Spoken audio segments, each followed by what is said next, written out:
बहुत बढ़िया, बहुत प्यारा टॉपिक है बच्चों, फ्रिक्शन। इसमें एक बढ़िया चीज आपको सिखाऊंगा, मल्टी ब्लॉक वाली, ब्लॉक के ऊपर ब्लॉक वाली बात है, कल मजा आएगा। फ्रिक्शन में तो एक लाइन लिखो बच्चों। बच्चों पहली बात तो फ्रिक्शन फोर्स है ना, देखो, it always acts opposite to, it always acts opposite to relative motion. Relative motion को अंडरलाइन करना बेटा, it always acts opposite to relative motion between two objects. Relative motion को अंडरलाइन किया, relative motion between two objects. आगे लिखो point number 2, friction force does not depends on area of contact. पता भी चल जाएगा, ऐसे लिखो, पहले important point.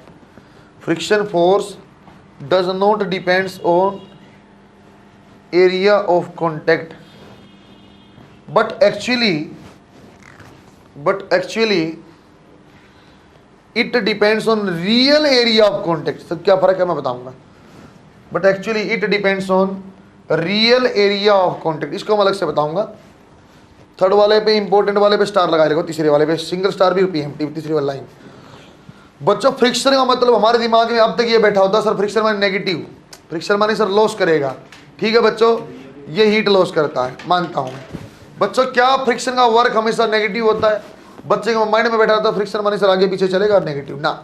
Important line single star PMT, work done by friction may be positive, negative और zero. Work done by friction may be positive, negative और zero. Positive, negative और जीरो। बच्चों एक बार देखना, पॉइंट नंबर 2 जो लिखा है उसको समझाना बेटा। और रियल एरिया क्या बोला है मैंने, एरिया डिपेंडेंट मैंने क्या बोला है। दो चीजें बच्चों, फिर वही अपनी टेबल के ऊपर रखी हुई बुक, ऐसे बुक लिखी हुई है, इसके ऊपर ऐसे बुक है। बच्चों मान लो बुक ऐसा रखी है, तो बुक का एरिया जो होगा बेटा, बुक भी इस टाइप से ऐसे कुछ रखी हुई है ऐसा। तो ये जो एरिया बेटा नीचे वाला एरिया, ये ए, ये पूरा टेबल पे ऐसा, जैसे आपकी बुक रखी है सामने टेबल पे ऐसे रखा हुआ है, तो क्या पूरा एरिया डिपेंडेंट है? ना, एक्चुअली ये नहीं होती है। एक्चुअली क्या होगा, इस वाले पोर्शन को मैं यहां जूम करता हूं बच्चों, इस वाले पोर्शन को जब जूम करेंगे ना, तो बुक का जो एरिया जो इस टाइप का एरिया बेटा आपको ऐसा दिखाई देगा वो। समझे क्या? जो बुक वाला एरिया बच्चों आपको इस टाइप से दिखाई देगा वो नीचे वाला। टेबल जो आपको ऐसे स्मूथ दिखाई देती है, वो टेबल ही इतनी स्मूथ नहीं होगी। जो आपको टेबल ऐसे दिखाई देती है ना बच्चों, वो टेबल भी इतनी स्मूथ नहीं होगी। टेबल भी कुछ रफ है तो टेबल के ऊपर भी कुछ ऐसे इंप्रेशन होंगे ऐसे ऐसे। एक्चुअली बच्चों एरिया का पूरा मान लो ये आपकी बुक है, ये एल और ये बी, तो एरिया क्या होगा बेटा, एल इंटू बी एरिया होता है। सेम टेबल का ऐसे कॉन्टेक्ट में आ गया, क्या ये फ्रिक्शन एरिया डिपेंडेंट? ना सर, फ्रिक्शन डिपेंड करता कैसी रफनेस है। कैसी रफनेस का मतलब क्या होता है बेटा, कैसी इंटरलॉकिंग है। इंटरलॉकिंग का मतलब बच्चों बुक इन इंटरलॉकिंग और यहाँ यदि फंस जाए, यदि यहाँ अंदर आ जाए तो चलाना मुश्किल होगा। तो एक्चुअली ये कौन सा आवाज अभी कॉन्टेक्ट में आएंगे ना बेटा, जब ये कॉन्टेक्ट में आएंगे तो देखा एक बार दोबारा, ये इंटरलॉकिंग ऐसी बच्चों, ऊपर बुक वाली बना रहा हूं, तो बुक वाली मान लो बच्चों हमने बना दी इस टाइप से।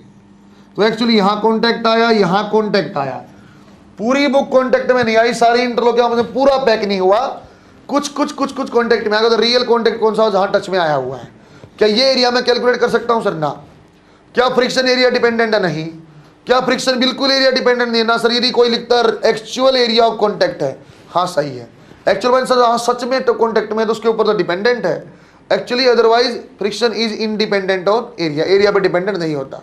बच्चे ये आपका पुराने वाला कंसेप्ट है, चला भी यही आ रहा है कि यहाँ इंटरलॉकिंग से फ्रिक्शन आया है। अलग लॉजिक भी हो सकते हैं। इंटरलॉकिंग क्या है सर, रफनेस पे डिपेंडेंट है हर सब आपका, जैसे आपका ये बेंच हर जगह आपका रफनेस है। आगे लिखो बच्चा, इसके कारण मैं आपको एक्सप्लेनेशन कर पाऊंगा वो काइनेटिक फ्रिक्शन वाली और स्टैटिक फ्रिक्शन वाली, इसके कारण आपको बता पाऊंगा मैं। एक बात और आप समझ जाओगे यहां से बिना फॉर्मूला। बच्चे ने बुक रखी, उसको ऊपर से ऐसे दबा देता, तो यदि दबा देता तो फ्रिक्शन बढ़ता कि घटता? यदि मैं दबा देता तो फ्रिक्शन बढ़ता कि घटता? सर दबा देते तो इंटरलॉकिंग अच्छे से पैक हो जाती, तो फ्रिक्शन क्या होता, ज्यादा कॉन्टेक्ट में एरिया आता। कुछ और चीज समझाना चाह रहा हूं। ये एरिया और एक्चुअल एरिया क्या बोलना चाहते हो सर? मैं बोलना चाहता हूं बेटा, जब ऊपर से आप दबाओगे तो क्या एरिया चेंज होना ही, वही बुक टिकी हुई है, वही की वही टिके हुए बाद में भी। लेकिन यदि मैं बोल रहा हूं आप दबा रहे हो और फ्रिक्शन बढ़ रहा, क्यों बढ़ रहा होगा? फिर मैं ऐसे बोलता हूं दबाओगे ना तो इंटरलॉकिंग अच्छे से हो गई तो ज्यादा एक्चुअल एरिया कॉन्टेक्ट में आ गया, इसलिए फ्रिक्शन बढ़ता। मैथमेटिकल फॉर्मूले से प्रूफ कर दो दबाने वाली बात, समझा क्या? यदि मैं एरिया डिपेंडेंट बोलता हूँ बुक ऐसे रखो ऐसे रखो, एरिया तो वही है। तो इसलिए बच्चों एक्चुअल एरिया मतलब दबाने से आपको पता चल जाएगा। ये डायग्राम से आप बना लो एक बार, चाहे इंटरलॉकिंग वाला आप बना लो भाई बेटा, यहाँ दिखाना है मतलब जहाँ एक्चुअल कॉन्टेक्ट है वो आपका एक्चुअल एरिया जो यहाँ दिखा रखा। सब ये बना लो, जहाँ कॉन्टेक्ट में है उसको बोला एक्चुअल एरिया मैंने। तो मेरी भावना समझे हो? कल तुम बोला नॉर्मल डिपेंडेंट, इसलिए मैं समझा रहा हूँ बेटा बुक तो वही एरिया, वही ऊपर से दबाने से फ्रिक्शन कैसे बढ़ गया। तो मैं बताऊंगा सर इंटरलॉकिंग अच्छे से हो गई, ज़्यादा एक्चुअल एरिया हो गया है। तो एरिया डिपेंडेंट नहीं, एक्चुअल एरिया पे डिपेंड करता है। इस चैप्टर में जो पढ़ रहे बेटा हम ड्राई फ्रिक्शन पढ़ रहे, फ्रिक्शन बाद में भी आएगा, विस्कस फोर्स वगैरह आएंगी, फ्लूइड में आएगा, लेकिन वो अलग है ये अलग है, कंसेप्ट वही है लेकिन रिलेटिव वाला। लिखो बच्चों एक दो लाइन और। There are two types of friction, there are two types of friction. अब यहां देखो दो टाइप में से आएगा बच्चों, यहां आपका स्टैटिक, स्टैटिक में आएगा बच्चों व्हेन बॉडी या ऑब्जेक्ट इज एट रेस्ट। यहां आएगा बच्चों kinetic friction when object is moving, object is moving, star लगा के, इट इज, यहां लिखने दो लाइन और, एक लाइन और दो लाइन यहां और लिखनी बेटा, इसके स्टैटिक के नीचे लाइन लिखना।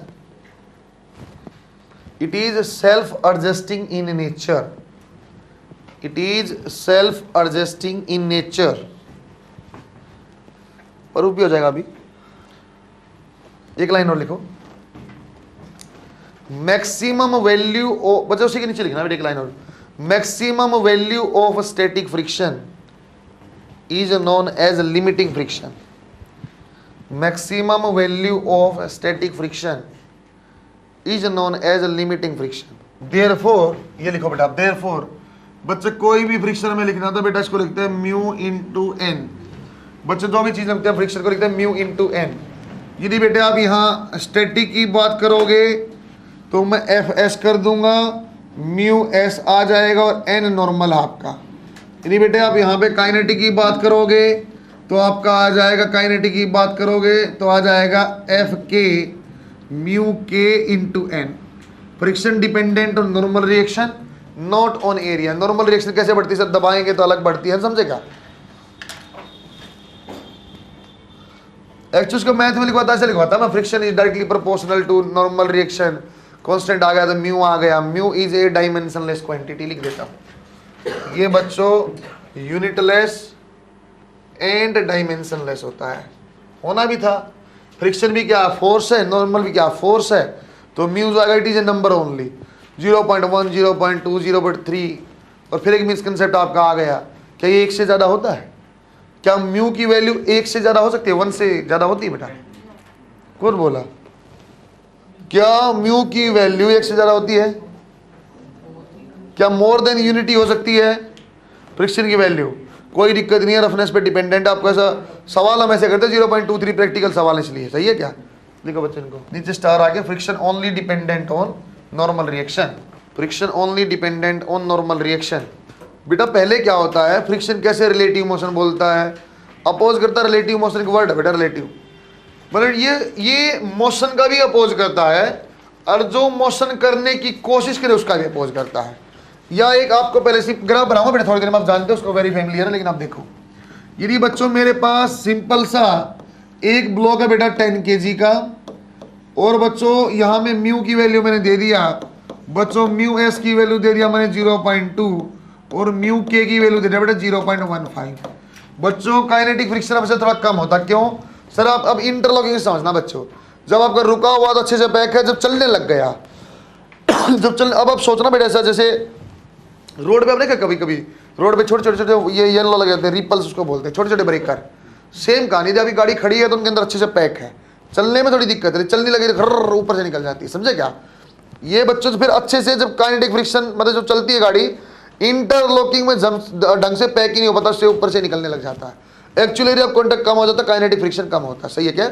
इंटरलॉकिंग से मैं समझा रहा हूँ बात को। बच्चों यहाँ अलग अलग कहानी में बताता हूँ बेटा। यहाँ फोर्स एफ लिया तो आप एफ की अलग अलग वैल्यू चेक करनी। सर एफ का आप बताना 10 न्यूटन लूँ तो क्या होगा, एफ का आप बताओ सर एक बार, हम यदि 20 न्यूटन लें तो क्या होगा, एफ का बताओ सर हम 30 न्यूटन तो लें तो क्या होगा। इस टाइप के अलग अलग आपके पास ऑप्शन आ गए कि सर फ्रिक्शन आपको निकालना, मैं कैसे निकालूं, फ्रिक्शन का सवाल कैसे किया जाए।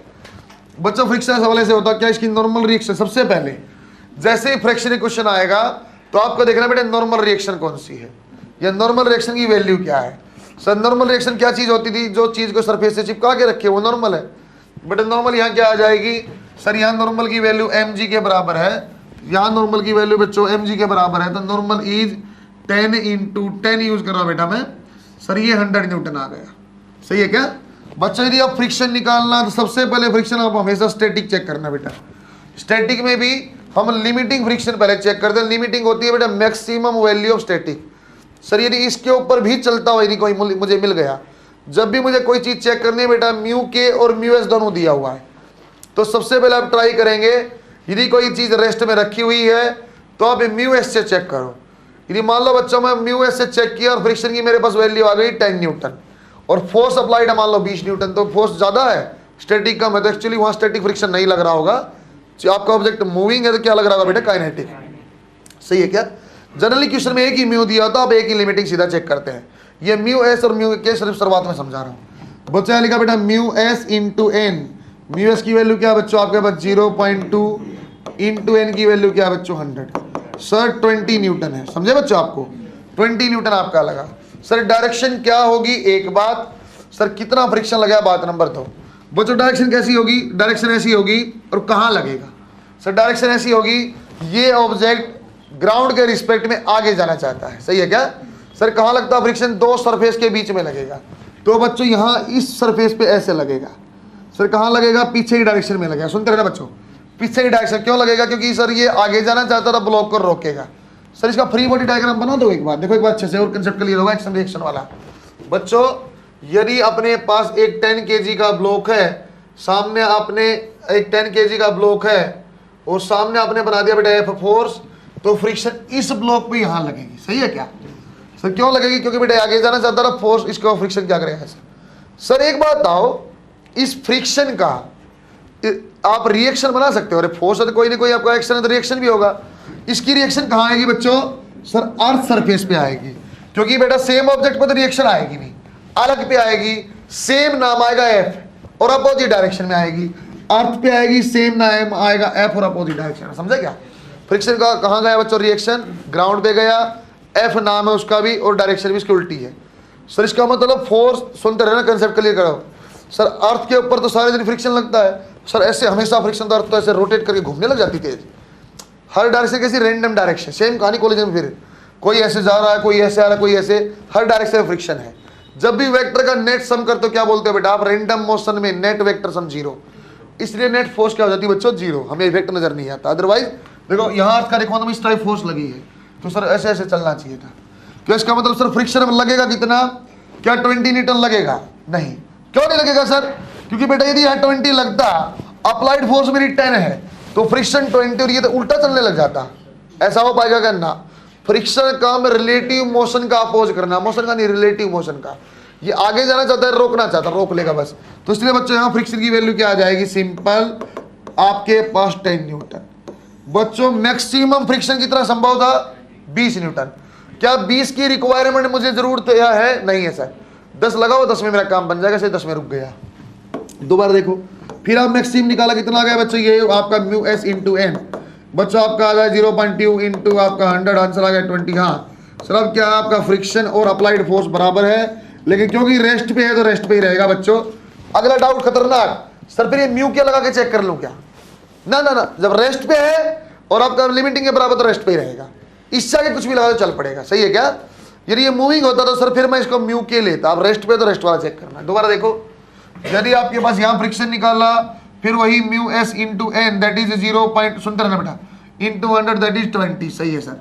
अब क्या होगा बेटा, applied force is more than friction. इसका मतलब क्या हो गया, ये चीज क्या होगी, मोशन में होगी। मोशन में होगी तो फ्रिक्शन कौन सा लगेगा, काइनेटिक।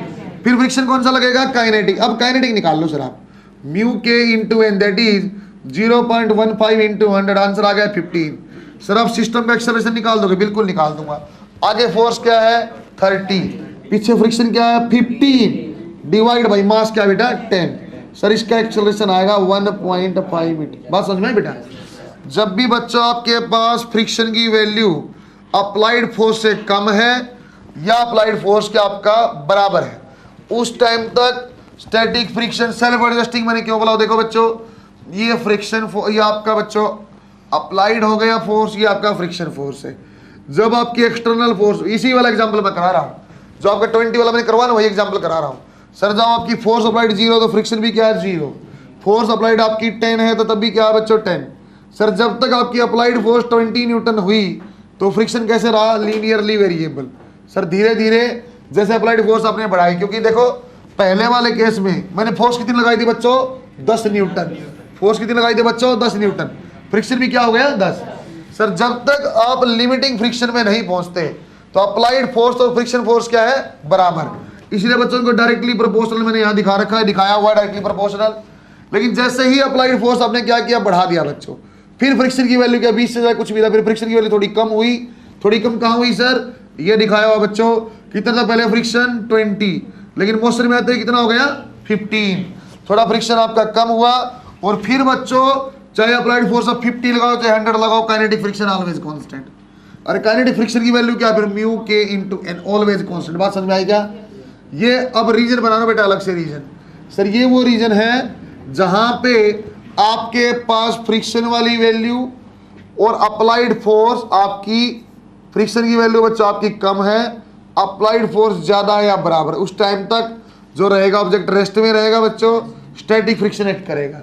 जैसे ही बच्चों आपके पास ऐसा अप्लाइड फोर्स की वैल्यू बच्चों जब आपकी कम है और फ्रिक्शन की वैल्यू आपकी बराबर है इतना, जैसे बच्चों अप्लाइड फोर्स 1 है 2 है 3 है 5 है 10 है 15 है 20 है, तब तक फ्रिक्शन क्या था 20 था और तब तक क्या रहा रेस्ट पे रहा बेटा। जब बच्चा अप्लाइड फोर्स की वैल्यू ज्यादा हो गई 30 40 50 हो गई, फ्रिक्शन से ज्यादा हो गई, तो उस टाइम पे ऑब्जेक्ट क्या आ जाएगा बेटा मोशन में, और उस टाइम पे फ्रिक्शन भी कौन सा एक्ट करेगा बेटा काइनेटिक फ्रिक्शन में स्टार्ट एक्टिंग। सही है क्या? बनाओ जाओ एक बार, उसे क्वेश्चन हम कराएंगे फटाफट फटाफट आपको। अच्छा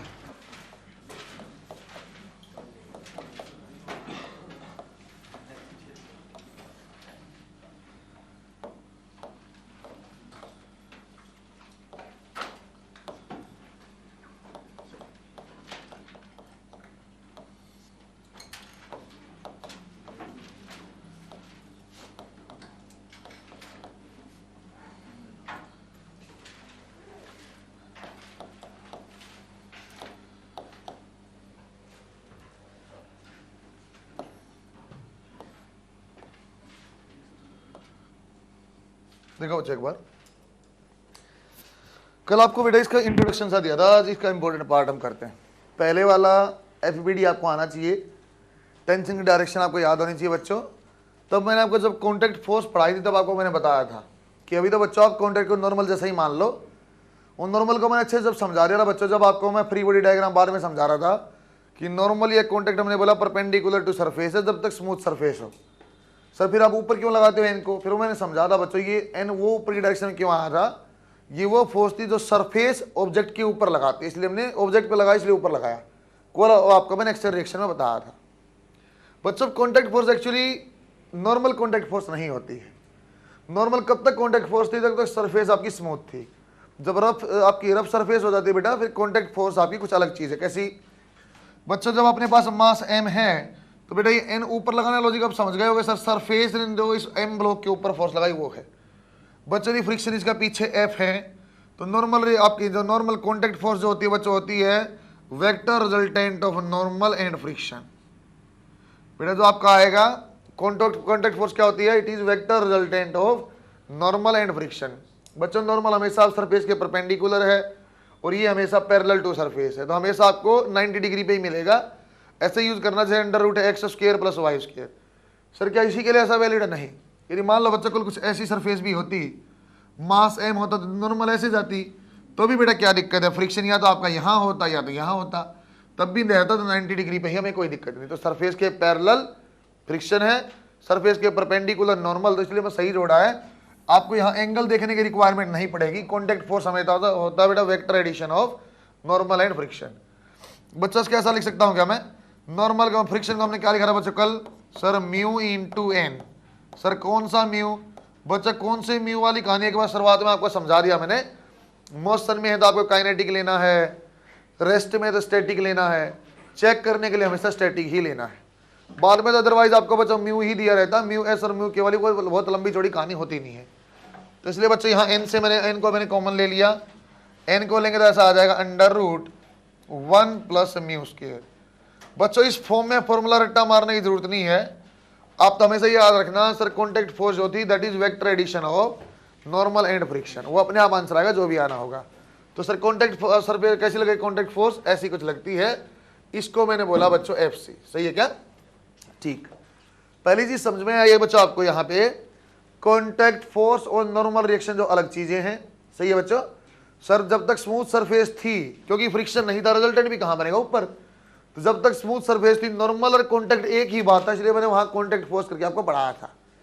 क्योंकि अब सरफेस आगे बेटा फ्रिक्शन भी है, तो अब एक्चुअल डेफिनेशन ये आ गई, it is vector resultant of normal and friction force. एक बात ये भी दोबारा देखो बच्चों, एक चीज होता है बेटा angle of friction. Angle of friction क्या होता है, यही सेम चीज यहां बना रहा हूं सर, ये यदि एन है और बच्चों यहां पे आपके पास फ्रिक्शन है और ये हमने अभी बनाया बच्चों कॉन्टैक्ट फोर्स, तो यदि बच्चों कॉन्टैक्ट फोर्स में और जो नॉर्मल रिएक्शन में एंगल होता है, कॉन्टैक्ट फोर्स में और जो नॉर्मल रिएक्शन में एंगल है, लिखता हूं बच्चों यहां, ये क्या बेटा ये आपका है angle between contact force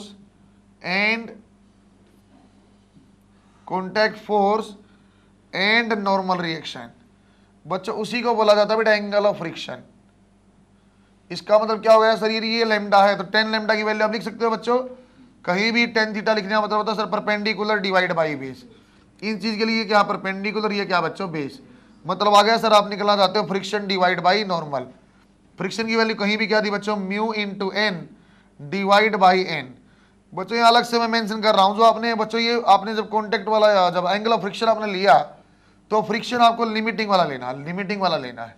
sir limiting का मतलब क्या होता है, म्यू अलग से मेंशन है ना, जो स्टैटिक वाला होता है आपको स्टैटिक का ही लेना है। सर सवाल में इतना डिटेल में पूछेगा नहीं, यदि आपको सिंपल म्यू दिया है तो आंसर आ गया, यदि कहीं मेंशन कर दिया कि mu S is 0.2 and mu के इज 0.15, तो बच्चों फिर आपको यहाँ 0.1 आपका 0.2 लेना पड़ेगा, स्टैटिक वाला लेना पड़ेगा। सही है क्या, ये मैंने उसी के लिए बनाया है। एक होता है बच्चों angle of repose. Angle of repose क्या होता है सर, ये वो मिनिमम एंगल है, जैसे ये बेटा एक इंक्लाइंड प्लेन ऐसा पहले रखा हुआ है, ऑब्जेक्ट और सरफेस पे रखा हुआ है, ठीक है, इसके पास एन है, फ्रिक्शन होगा, धीरे धीरे बच्चों इसको मैं से इंक्लाइन करने लग गया, सर किसी न किसी पॉइंट पर नीचे mg sin थीटा लगने लग गया, फ्रिक्शन इसको रोक रहा है। बच्चों आप देखो बेटे mg sin थीटा, थीटा यदि इंक्रीज करेंगे तो sin थीटा की वैल्यू क्या होती है, इंक्रीज। कैसे पता चला सर, 0 से 90 डिग्री में, 0 से 90 डिग्री में थीटा क्या होता है, sin थीटा की वैल्यू बढ़ती है थीटा बढ़ने के साथ। और कोस की क्या होती है बच्चों, 0 से 90 कम हो। तो मतलब देखो जब ऐसे रखा तो mg sin थीटा नीचे है, ऊपर क्या बेटा mu mg cos theta, mu into normal से। जैसे जैसे हम एंगल बढ़ा रहे हो तो mg sin थीटा की वैल्यू क्या करती है, बढ़ती है, और म्यू mg cos थीटा की वैल्यू क्या है, कम होती है। क्यों, क्योंकि म्यू तो कांस्टेंट है लेकिन mg cos थीटा कम हो रहा ना। तो कहीं ना कहीं एक ऐसा पॉइंट आ जाएगा जब ये just want to start the motion, mg sin theta ऐसी वैल्यू हो गई जो फ्रिक्शन के बराबर, उसके बाद चलने लग जाएगा। लिखता हूं बेटा, it is minimum angle of inclined plane. बच्चों इंक्लाइंड के लिए बोलते हैं इसको inclined plane, at which block will start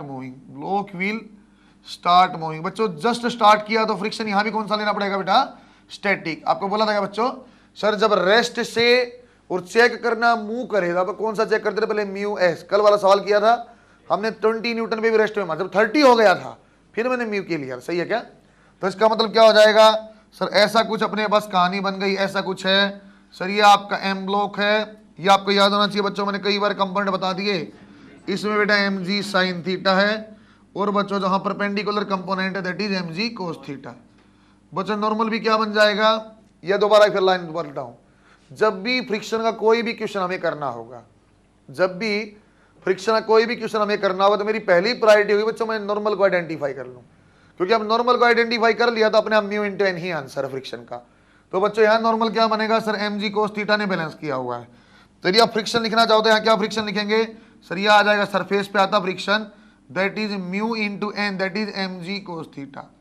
आपने बोला जस्ट मूव करना तो क्या करता हूं बेटा मैं एम जी साइन थीटा के बराबर क्या कर दिया mu M G cos theta. सही है क्या? एम जी से एम जी आप कैंसिल कर दो, tan theta is equal to mu. सही है क्या? दोबारा सुन लो बात को, इन दो चीज के लिए दिक्कत होती है बच्चे को। इन दो चीज में क्या दिक्कत होती है? सर ये भी टेन थीटा ऐसा ही है, ये भी टेन थीटा ऐसा ही है। सर यहाँ लैम्डा क्यों लिख दिया, वही लिख देते थीटा ना। बच्चे ये बिल्कुल एक अलग चीज है। एंगल ऑफ फ्रिक्शन कब आता है? सर ये नॉर्मल का और कॉन्टेक्ट फोर्स का एंगल है। एक बात, रिपोज कब? सर कंडीशनल है, इंक्लाइंड प्लेन है, सिर्फ जस्ट मोशन स्टार्ट करे तब आएगा। सही है क्या? ये हर जगह वैलिड है, सिर्फ इंक्लाइंड के लिए करता है। सर ये नॉर्मल का कॉन्टेक्ट का एंगल है, ये किसका एंगल है? सर ये इंक्लाइंड प्लेन का एंगल है। ये किसका एंगल है बेटा? इंक्लाइंड प्लेन का। क्या दोनों की न्यूमेरिकल वैल्यू एक होती है? एक हो सकती है। सही है क्या? क्या सेम वैल्यू हो सकती है? हाँ हो सकती है। क्या एक होती है? मैं नहीं बोल सकता इस बात का, ये डिपेंड करता है। सर अलग भी हो सकता है, कम भी हो सकता है, हाँ सेम भी हो सकता है, हमें कोई दिक्कत नहीं, क्योंकि म्यू की वैल्यू सेम हो, जस्ट स्टार्ट करें तो हो सकता है फ्रिक्शन का और इंक्लाइंड प्लेन में सेम आ जाए, हमें कोई दिक्कत नहीं। सही है क्या? बना शाबाश। आज बच्चों जो अच्छा टॉपिक आप पढ़ोगे, आज ब्लॉक ऑन ब्लॉक वाला क्वेश्चन करना अच्छा सीखोगे। उससे पहले वाला कुछ आपको आता होगा, कुछ अच्छे से मैं सिखा दूंगा ना बच्चों। आपने बेटा मैं जो लगातार 4-5 चीजें आपको कराऊंगा ना, वो सारी स्टैंडर्डाइज फॉर्म में है। उसको आपको हर क्वेश्चन इंपॉर्टेंट है, वहां कहीं से क्वेश्चन बन जाता है। तो अब जो क्वेश्चन कराएंगे ना वो आपको लगातार बताऊंगा। पहले 3-4 क्वेश्चन लगातार वो पीएमटी लिखवाऊंगा, किसी एक के ऊपर डबल स्टार पीएमटी लगा देंगे। ठीक है क्या? सारे ही इंपॉर्टेंट है, आसान है, उसको आप अच्छे देखना, फिर आपका काम बनने लग जाएगा। बना बच्चा आपने? ये बात हम जानते हैं किसी चीज को पुल करना आसान है कि पुश करना आसान है। किसी चीज को बच्चा पुल करना आसान है कि पुश करना आसान है? सर पुल करना इजी है। ऐसा क्यों होता है? ऐसे एक डायग्राम में बता देंगे, ऐसे कोई आज के आपकी रिक्वायरमेंट नहीं उससे। लेकिन एक चीज मैं आपको बताऊंगा कि पुल करना यदि ईजी है तो कम से कम कितनी फोर्स चाहिए, मिनिमम फोर्स रिक्वायर्ड कितनी है पुल करने के लिए, वो आपको निकलवाएंगे, उसकी इंपॉर्टेंस। बना लिया बच्चा आपने? बेटा पुल इजी क्यों, पुश इजी वाली वो कहानी आपको ऐसे ही मैं एक बार बता रहा हूँ, वो आपको बनाना नहीं है। एक बात अच्छे देखो, सर यदि यहाँ ब्लॉक है बच्चों, पुल किया तो कोई फोर्स ऐसे हमने लगाई, और बेटे यदि पुश किया तो कोई फोर्स हमने ऐसे लगाई एफ। सर आप सीधा ऐसे हॉरिजॉन्टल क्यों नहीं लगा देते हो? आप ऐसे क्यों लगा रहे हो? बच्चों मैं जनरलाइज बनाना चाहता हूँ। मैं चाहता हूँ एंगल थीटा ले लूँ, यदि वो हॉरिजॉन्टल लगेगा तो अपने आप जीरो हो जाएगा। मैं चाहता हूँ जनरलाइज बना दूँ, यदि हॉरिजॉन्टल लगानी पड़ेगी तो अपने आप थीटा जीरो हो जाएगा, हमें कोई दिक्कत नहीं। दोबारा देखो बच्चों, यदि इसकी कंपोनेंट आप ब्रेक करोगे, एम मास है बेटा, एम मास कंपोनेंट यदि ब्रेक करोगे तो क्या आ जाएगा बच्चों? यहाँ आपका एफ कोस थीटा, ऊपर क्या आ जाएगा बेटा? एफ साइन थीटा, नीचे क्या है? M G. बच्चों यदि मैं बोलता नॉर्मल बताओ, तो नॉर्मल पता है यहाँ कैसे बताते हैं? सर नेट नीचे की डायरेक्शन में क्या, नीचे एम जी और ऊपर वो, तो मैं ऐसे बताता M G minus F sine. मैं ऐसा नहीं करता बच्चों, sir N plus D C equal, ऐसा नहीं करना।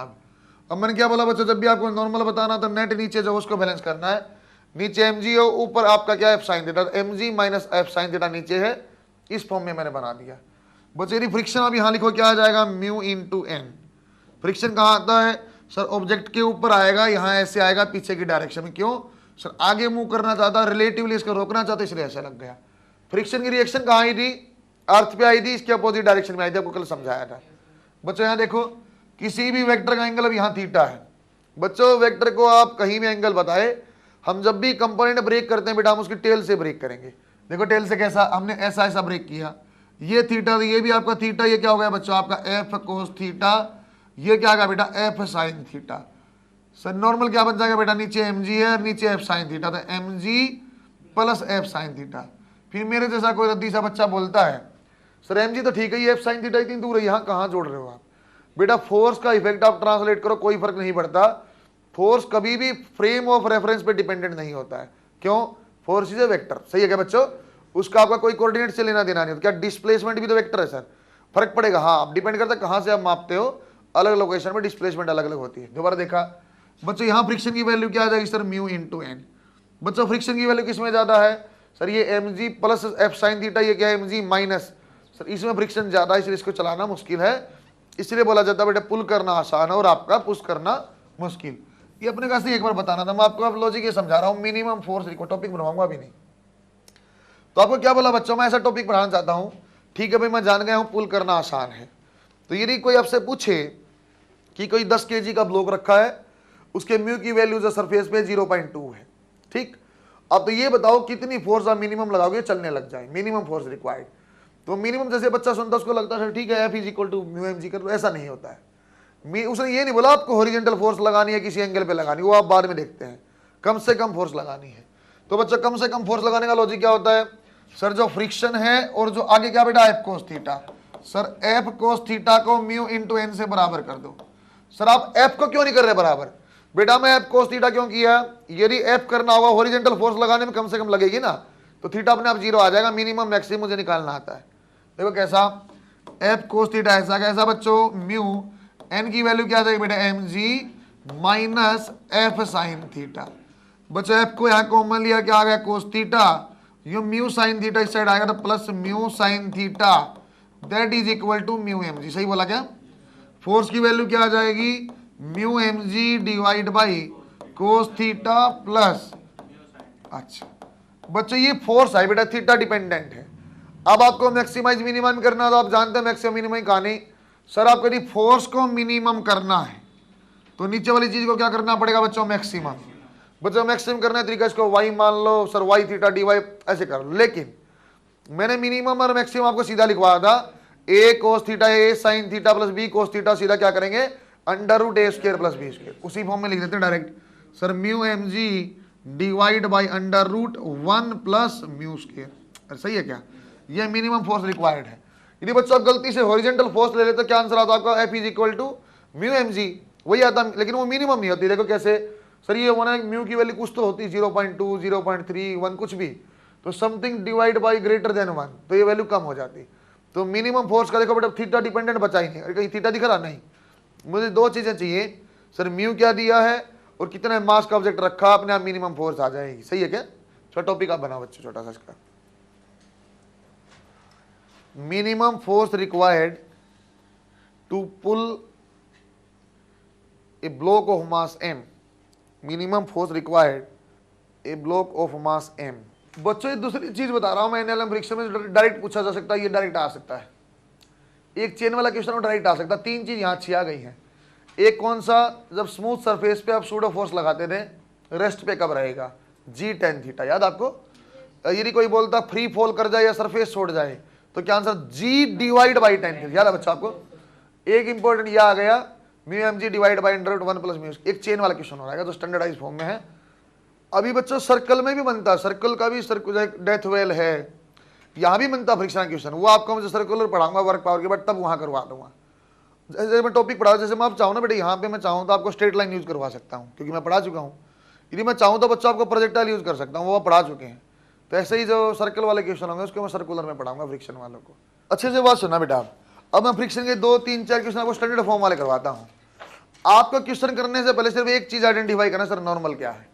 नॉर्मल आ जाएगा अपना म्यू इंटू एन फ्रिक्शन है, दो चीज आपको देखनी है, सर नॉर्मल क्या है, फ्रिक्शन आ जाएगा उससे, एक चीज सर अप्लाइड फोर्स क्या है। बाकी आप कंडीशन जानते हैं बेटा, जब भी फ्रिक्शन की वैल्यू अप्लाइड से ज्यादा है या अप्लाइड के बराबर है, उस टाइम पे सर क्या होता है, आपका अप्लाइड फोर्स ही आपकी फ्रिक्शन हो जाती है। एक दो क्वेश्चन आप देखो पहले अच्छे से, क्वेश्चन नंबर 1 और 2 थोड़े आसान से। बच्चा अपने पास एक कार्ट है बेटा, अपने पास बच्चों ऐसा एक कोई कैपिटल एम मास की बस है, ब्लॉक है, कुछ भी है। अच्छे सुनते रहो पहले यार, फिर आप बनाना, टाइम दूंगा आपको, कोई दिक्कत नहीं। ये बच्चों दोनों में मैं सूडो मिक्स करना चाहता हूं, देखना अच्छे से। इसको बच्चों मैंने कैपिटल आपका स्मॉल ए एक्सेलरेशन से आगे मूव करवाया, यहां एक आपका स्मॉल एम का ब्लॉक, और ये सरफेस जो बच्चों म्यू है, रफ है, ये आपकी बच्चों रफ सरफेस है। स्टैंडर्डाइज फॉर्म में से म्यू ले रहा हूं मैं, कोई भी वैल्यू आए।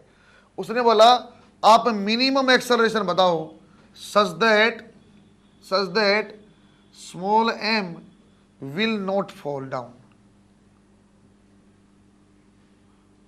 बच्चों आप कैसा बोल दिया कि ये सामने वाला रफ सरफेस है, कितना एक्सेलरेशन से मैं आगे जाऊं कि छोटे वाला ब्लॉक वहां चिपका रहे, गिरे ना। देखो छोटे वाले ब्लॉक को अलग बनाता हूं, सर स्मॉल ब्लॉक को यहां बना लो। क्या बच्चों ये एक्सेलरेटिंग फ्रेम पे यहां है, एक्सेलरेशन आगे है, इसके ऊपर सूडो क्या लगेगी बच्चों, सर ऐसे ही डायरेक्शन में लगेगी, इसका मास लगेगा, एक्सेलरेशन उसका लगेगा। सही लगा बेटा। बच्चों देखो ये मेरे ख्याल से वही फोर्स है जिसके कारण ये चिपका हुआ है, जो सरफेस की तरफ लगी, तो मेरे ख्याल से इसकी वैल्यू क्या हो गई बच्चों नॉर्मल की, यहाँ एम ए। सही बोला क्या, नॉर्मल क्या हो गई एम ए, रट्टा नहीं मारा हमने, नॉर्मल क्या है एम जी, ऐसा नहीं बोला सर। परपेंडिकुलर जो फोर्स लगती है उसका नाम नॉर्मल है।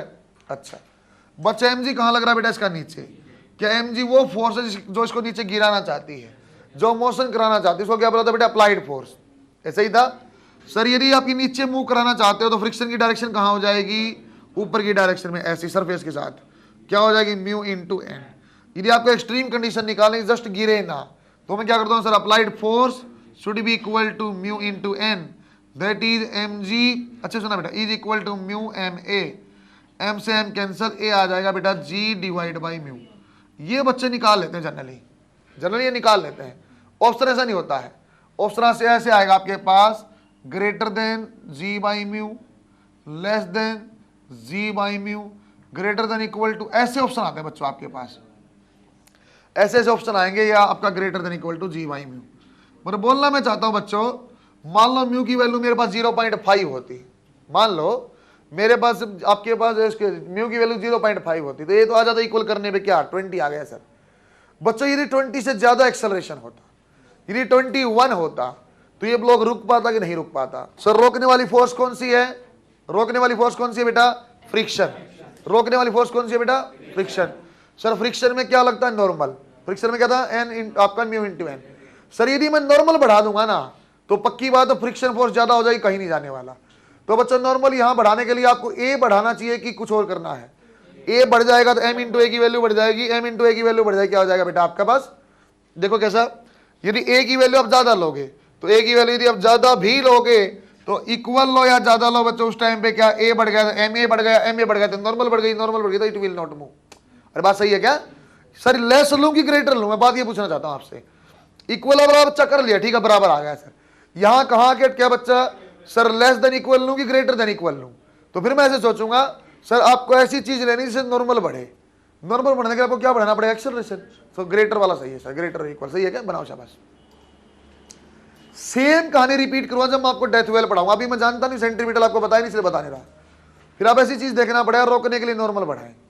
चाहो तो बच्चों नीचे लिख लेना, इक्वल के बाद नीचे लिख लेना, रुका रहने के लिए एक्सेलरेशन बढ़ानी है, एक्सेलरेशन बढ़ाने के आपका सॉरी रुका रहने के लिए फ्रिक्शन बढ़ाएंगे, फ्रिक्शन मतलब नॉर्मल बढ़ाएगा, नॉर्मल कैसे बढ़ेगा इस क्वेश्चन में, ए बढ़ाने से। तीनों सवाल अच्छा बच्चों, इसी का थोड़ा सा मॉड्यूलेशन मैं करता हूँ। ठीक है, दूसरी बात फिर करते हैं। अब एक ट्रक है बच्चों, ट्रक आगे एक्सेलरेशन ए से मूविंग है, और जो ब्लॉक है बच्चों ऐसे रखा हुआ मास एम का, मास एम का ब्लॉक ऐसे रखा हुआ बच्चों, ये रफ सरफेस है बेटा, रफ सरफेस है तो आपके पास म्यू इसका दिया हुआ है। फिर आपको ऐसे निकालना है, यहाँ दो स्टेप आपको पूछवाता हूँ, थोड़ा सा आपको कंसेप्ट क्लियर करता हूँ। एक तो आपको वो बताना है, आप ए बताओ, ए आप कितना हो बच्चों, यहाँ मिनिमम ए पूछा है, मैक्सिमम अलग सवाल है बेटा। यहाँ देखो पहले तो आप ये देखो सर, आपकी सरफेस पे नॉर्मल कौन सा लगेगा, यहाँ एम जी नॉर्मल होगा कि एम ए होगा। सर परपेंडिकुलर टू सरफेस जो होता है वही नॉर्मल है, परपेंडिकुलर सरफेस यहाँ क्या है, एम जी, तो यहाँ बच्चा नॉर्मल की वैल्यू क्या आएगी, एम जी आएगी। सर फ्रेम यदि आगे मूविंग है, तो फ्रेम आगे मूविंग है तो एक्सेलरेशन आगे, तो यहाँ पीछे लग जाएगा एम ए। बच्चा अप्लाइड फोर्स क्या हो गया अब, एम ए जैसा, क्यों sir M A pseudo force इसको यहाँ लेके जाना चाहता है, फ्रिक्शन इसको रोकेगा तो रोकने का तरीका क्या, फ्रिक्शन यहाँ आएगा, सही बोला क्या, ठीक। तो बच्चों अब आप ये लेंगे, क्या बोला सर हमने, friction should be equal to M A, friction और एम ए है तो इसका मतलब क्या होगा, आपका ब्लॉक कहाँ होगा, रेस्ट पे।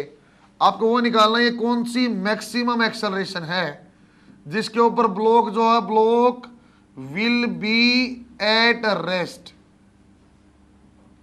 रेस्ट पे होगा। सर मैक्सिमम क्यों बोला, मिनिमम क्यों नहीं बोल रहे, अरे मिनिमम क्या, जब तक आपका ट्रक रुका हुआ है, A0 तब भी रुका हुआ है, A1 है तब भी रुका हुआ हो, तो कहीं ना कहीं ऐसी एक्सेलरेशन ना हो जाएगी, सूडो ज्यादा हो जाए, अप्लाइड फोर्स ज्यादा हो जाए, चलने लग जाएगा।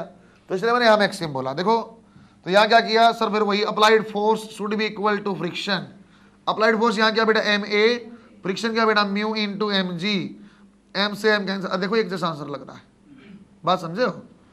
तो देखो कंडीशन फिर सुनो, सवाल ऐसे नहीं पूछेगा आपसे, आपसे ये वाला सवाल नहीं पूछेगा वो क्या इक्वल बताओ ना, आपसे कैसे पूछता है, सुनना अच्छे से, आपसे ऐसे ऑप्शन पूछता है बच्चों, ए की value greater than equal to this है, ए की value less than equal to this है, ऐसे ऑप्शन पूछता बच्चों आपसे, वो आपको ग्रेटर और लेस में फंसाता। तो मैं ऐसे सोचता सर क्या बोला, आपको ब्लॉक को रेस्ट पे रखना है, आपको ब्लॉक को रेस्ट पे रखना है। सर फ्रिक्शन ज्यादा कर लेते हैं, सर फ्रिक्शन क्या होता है, म्यू इंटू एन, एन क्या एम जी, क्या म्यू आप चेंज कर सकते हो, नहीं, एम आप चेंज कर सकते हो, नहीं, जी आप चेंज कर सकते ना। सर फ्रिक्शन तो इसमें फिक्स हो गया, ये नहीं चेंज होने वाला। फिर भी आप रेस्ट पे रखना चाहते हो, मैं क्या कर सकता हूं सर, आप अब अप्लाइड फोर्स और फ्रिक्शन को बराबर कर लो, इससे ज्यादा जाएगा, चलने लग जाएगा। मतलब यदि अप्लाइड फोर्स कम होगी तो रुका रहेगा। रोकने के दो तरीके, या तो फ्रिक्शन बढ़ा लो या तो अप्लाइड को कम कर लो। अरे फोर्स अप्लाइड जब कम होती है तो अपने आप रेस्ट पे होता है। अप्लाइड फोर्स यहाँ क्या बेटा, M A. Sir M A कम करने के क्या मास कम कर सकते हो? नहीं, एक्सेलरेशन कम कर लो। तो कौन सा करेक्ट आंसर आएगा बेटा? Acceleration should be less than और इक्वल टू म्यू जी। बात समझ में आएगी आपको? बच्चों आपको मतलब सवाल बच्चे पता डाउट क्या होता है? जब मैं बच्चा, मुझे क्या डाउट है? मुझे डाउट है सर ऐसा ही सवाल दिख रहा है, एक बार जी बाई म्यू एक बार म्यू इंटू जी, फर्क क्या है? तो फर्क ये है आपको नॉर्मल आइडेंटिफाई करना चाहिए, अपने आप आंसर आएगा, बराबर तक आपका आ जाएगा। फिर सोचेगा सर सवाल में पूछा है रेस्ट पे रहे, रेस्ट पे, दोनों में रेस्ट पे रहे, तो आप देख लो सर किस टाइप से देखना पड़ा। ग्रेटर वाला है कि इक्वल, सब कर लेंगे, ग्रेटर लूं कि लेस लूं, उसको देखना तरीका बच्चों। रेस्ट पे रखने के दो तरीके हैं, या तो फ्रिक्शन बढ़ा लो बेटा, या तो अप्लाइड फोर्स को कम रख लो, एक ही बात है। यहां देखो बेटा, आप यहां पे सिर्फ और सिर्फ अप्लाइड फोर्स को चेंज कर सकते थे क्या? ना, एम जी फिक्स है नीचे है, फ्रिक्शन बढ़ाना पड़ा, इसलिए मैंने ग्रेटर वाला ऑप्शन लिया। A should be greater than equal to this. यहां देखो बच्चों, आप यहां बच्चों आप क्या फ्रिक्शन को चेंज कर सकते हैं? नहीं, तो मुझे अप्लाइड कम करना पड़ा, इसलिए ए को less than equal to mu into G. सही है क्या? बना शाबाश। सवाल में भी आ जाता है ऐसे लिखा हुआ, फाइंड आउट मैक्सिमम एक्सेलरेशन, मतलब आप समझ जाओगे, बाकी एक्सेलरेशन इससे कम ही आएगी। अरे क्वेश्चन में आ जाता है फाइंड, जैसे इसमें आता था ऐसा क्वेश्चन आता फाइंड आउट मिनिमम एक्सेलरेशन का, मतलब समझ जाते हैं सर मिनिमम पूछा, बाकी सब उससे ज्यादा ही होगा, ग्रेटर देन इक्वल आएगा। उसमें पूछता सवाल आपसे ऐसे ही पूछता फाइंड आउट मैक्सिमम एक्सेलरेशन, इसका मतलब बाकी सब कम ही होंगी, ऐसे भी देखा जा सकता है। नेक्स्ट वाला डबल स्टार पीएमटी है, उसको आपको डायरेक्ट ध्यान भी देना है और आपको सिखाऊं भी अच्छे से। एक प्रैक्टिकल सवाल है बच्चों, नेक्स्ट वाला एक प्रैक्टिकल सवाल है। एक काम करना, घर पे जाना, कपड़े धो के सुखाने जब लग जाते हैं, सुखाने जब लग जाएंगे, मान लो यहाँ पूरी दीवार, जैसे मेज पे मैं कोई कपड़ा सिखाता हूँ इस पे, तो जब आप लटकाओ नीचे कुछ पोर्शन लटका रहेगा, थोड़ा लटकाओ लटका रहेगा, कुछ पॉइंट ऐसा आ जाएगा, एक पॉइंट ऐसा आएगा, उससे ज्यादा थोड़ा सा नीचे के तो नीचे गिर जाएगा। बच्चों ये सवाल ऐसा तक चेन है, रफ सरफेस पे रखी, धीरे धीरे नीचे लटकाई, नीचे लटकाई, नीचे लटकाई, अब वो एक्सट्रीम पॉइंट बताओ कि इससे ज्यादा आप नीचे करो तो वो चेन गिर जाएगी। सही है क्या? उस टाइप का सवाल। देखो बेटा डबल स्टार पीएमटी, अच्छा क्वेश्चन लिखो बच्चों। मैं चेन बोल रहा हूं, चाहे तो रोप बोले कुछ भी बोले, मैं मास एम बोलना चाहता। देखो a chain of mass M and length L, capital M capital L लेना है। A chain of mass M and length L is placed on a rough surface, is placed on a rough surface such that some part of chain, some part को underline करना, some part of chain is hanging downwards, find out the maximum possible length of chain hanging such that, find out maximum possible length of chain such that hanging length of chain such that hanging downward such that, आराम आगे लिखो, मैं दोबारा बोलता हूँ, such that chain will be at rest। बच्चों आपको ये maximum possible hanging down length आपको निकालनी है, मैक्सिमम पॉसिबल हैंगिंग डाउन जो आपकी लेंथ है वो निकालनी है, such that chain will be at rest। Sir minimum पूछ सकता है ना, मिनिमम तो मेरी मर्जी है, पूरी चेन को मैं ऐसे टिका दूं। मान लो बच्चों ये पूरी 10 मीटर की चेन और 3 ऐसे लटकने पे गिर जाती है, चाहे आप 0.1 mm लटकाओ चाहे 0.2, अब बाकी रेस्ट पे रहेगा ही। जब कपड़ा आप सुखाते हो, थोड़ा सा इतना सा पोर्शन बाहर लटका दो तब क्या गिरेगा ना, थोड़ा और तब क्या गिरेगा, थोड़ा और कर दो तब क्या गिरेगा ना, एक पॉइंट आएगा सर, इससे ज्यादा यदि आप लटकाओगे गिर जाएगा। तो चेन का आपको वो पार्ट निकालना सर, कितना पोर्शन आप नीचे लटका सकते हो कि चेन ना गिरे, चेन जो है रेस्ट पे रहे। ये क्वेश्चन अपने पास है, पूरी लंबाई इसकी एल और मास आपका एम, इस टाइप से दिया हुआ है। देखो बेटा मैं क्वेश्चन कैसे करता हूं बच्चों, मान लो बेटा जो लटक रही लेंथ वो है एक्स, ऊपर क्या बच जाएगी एल माइनस एक्स। आपसे सवाल में एक्स पूछा, कितना पोर्शन हम नीचे लटका सकते हो बताओ। ऐसे सवाल में सिर्फ आपको म्यू देता बेटा, ऐसे सवाल में सिर्फ आपको म्यू देगा, एल लेंथ दे दिया 0.2 म्यू है, बताओ कितनी लटकेगी। ये 10 मीटर की आपकी लेंथ है, 0.1 म्यू है, बताओ क्या लटके, ऐसे पूछता है। तो फिर आप जब भी सवाल करते हो सर रेस्ट पे रखना, मतलब क्या हुआ, मतलब ये हुआ बेटा जो ये वाला पोर्शन है इसके कारण एमजी नीचे लगेगा, जो ये वाला पोर्शन है बेटा नीचे एमजी लगेगा। सर इस एमजी को रोकने के लिए एक फोर्स चाहिए, कौन सी फोर्स है, इस पोर्शन की फ्रिक्शन फोर्स। तो दो चीज आपको देखनी है, क्या क्या सर, ये नीचे लटका हुआ जो अप्लाइड फोर्स उसकी वैल्यू क्या है, और जो सर फ्रिक्शन लगा उसकी वैल्यू क्या। बेटा ऊपर वाले पोर्शन का मास क्या है, कैसे बताऊंगा मैं, ऐसे बताऊंगा सर, एल लेंथ में मास होता है एम, वन में आएगा एम बाई एल, यदि बेटा एल माइनस एक्स लेंथ तो क्या आ जाएगा M by L into L. यदि बच्चों में बोलता एल लेंथ तब भी कोई दिक्कत नहीं, एक्स तब भी कोई दिक्कत नहीं। दोबारा देखा सर, ऊपर जो आपका ये वाला मास है, ये वाला है, तो कितना मास होना चाहिए M by L into L minus X. बच्चों नॉर्मल क्या आएगी बेटा, ऊपर वाले की नॉर्मल ये आएगी M by L into L minus X into G. सही लिखा गया बच्चों, मैंने एम जी लिखा एक्चुअली ये। अच्छा यदि फ्रिक्शन हम लिखें क्या आ जाएगा सर, म्यू इंटू एन होता, फ्रिक्शन तो छोड़ दो। अप्लाइड फोर्स क्या है सर, ये वाला पोर्शन नीचे एम जी लगाता है, ये वाला पोर्शन कितना एक्स लेंथ वाला, तो अप्लाइड फोर्स क्या आ जाएगी M by L into X G. सवाल में बच्चा यहाँ जी लिखना भूलता है, सवाल में बच्चा जी लिखना कैसे भूलता हूँ, एम जी जिसको दो चीज लिखने आ जाते हैं, एम और एक जी, वो जैसे ही M by L into X लिखते हो जी लिखना भूलते, दो चीज तो हो गई, समझेगा, है आसान सी लेकिन ऐसे ही भूलता है। फ्रिक्शन और अप्लाइड यदि बराबर हो जाए तो क्या हो जाएगा सर, हाँ कंडीशन आ जाएगी। करो बेटा कैसे, चलो ऐसे कर देना, F is equal to friction आ जाएगा तो sir M by L into X into G, that is mu M by L L minus X into G. बच्चा जो चीज एक जैसे कैंसिल किया, एम बाई एल और जी, एम बाई एल और जी कैंसिल। आपको निकालना क्या बेटा एक्स, ये एक्स को यहीं रख लिया, ये म्यू इंटू एल, ये क्या बेटा म्यू एक्स, तो इस साइड आ जाएगा, तो मैंने ऐसे लिख दिया वन प्लस म्यू। सही लिखा क्या, यहाँ क्या एक्स है कॉमन लिया वन, ये क्या बेटा म्यू इंटू एक्स, इस साइड आ गया, तो फाइनली यहाँ आंसर लिख देते हैं बच्चों, आपको जो याद भी करना, X is equal to mu L divide by one plus mu. बच्चों अपने कुछ ही चाहिए, यदि कोई मुझे बोलता म्यू की वैल्यू 0.2 तो 0.2 पुट कर देते हैं, मैं sir 0.2 into L divide by 1.2, answer आ जाए एल बाई 6। सही है क्या बच्चों, सिंपल। यदि वो लेंथ देता कि 10 मीटर की आपकी जो है चेन है या रोप है, 10 मीटर की आपकी रोप है और वहां म्यू की वैल्यू 0.51 निकालो, तो मैं कैसे करता बेटा sir 0.5 into 10 divide by 1.5, 10 divide by 3 नीचे लटकेगी। सही है क्या बच्चों, सवाल में जरा घुमाना चाहता है कि ऊपर कितनी बच गई, तब भी कोई दिक्कत नहीं, मैं निकाल लूँ हैंगिंग पार्ट, बाकी अपने आप आंसर आ जाएगा। लेकिन आज तक पूछा यही है, ये भी आएगा बच्चों पेपर में जेई वाले में इस बार, डबल स्टार पीएमटी। अरे फ्रिक्शन क्वेश्चन करने अंदाजा कुछ लगा आपको, आपको एन निकालना है, जैसे नॉर्मल आ जाएगा अपने आप आंसर आने लग जाएगा। दो चीज देखेंगे, नॉर्मल से फ्रिक्शन आ गया, अप्लाइड फोर्स सामने दिखेगी। इसको आप डाल लेना लर्न में, लर्न, लर्न का मतलब पहला पेज। सर याद करना जरूरी, निकाल नहीं, निकाल भी लोगे बेटा इसको 20 सेकंड में, 10 सेकंड में सवाल भी सॉल्व हो जाएगा। याद करने से इनडायरेक्ट क्वेश्चन में अपने को आसानी मिलती है, जहाँ का यूज करना होगा ना तो वहां मैं फटाक से सोल्व कर दूंगा ना बच्चों। आपने थोड़ा सा तुम्हें चेक करके देखता हूं कैसा, यहां ऐसा दे दिया आपको क्वेश्चन, लॉ बनाओ, इसके ऊपर पीएमटी सिंपल एग्जांपल, मास एम है, थीटा एंगल पे है, म्यू आपका है रफ सरफेस है। एक सवाल आपको यहां निकालना बच्चों, थीटा की वैल्यू क्या होगी, रेस्ट पे रहे, आपको निकाल चुका हूं, आपको निकालना बेटा कॉन्टेक्ट फोर्स क्या है, आपको यहां निकालना कॉन्टेक्ट फोर्स क्या है। लिखा हुआ बेटा दिस इज एट रेस्ट, ऐसा मैंने बोला हुआ रेस्ट पे।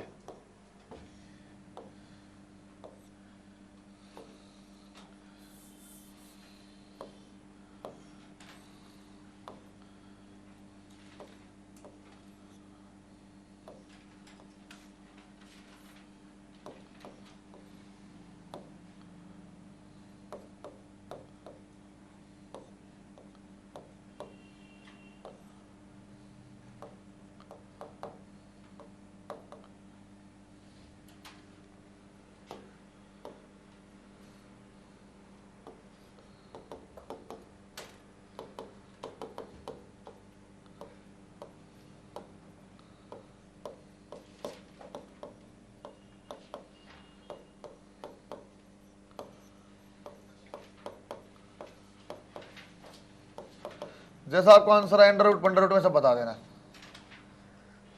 कॉन्टेक्ट फोर्स निकाली, थीटा आपको समझा चुका मैं, थीटा वाली कोई बड़ी कहानी नहीं, रेस्ट पे बोला वो, आप कॉन्टेक्ट फोर्स मुझे बता दो बस। ऑप्शन दे दूं क्या,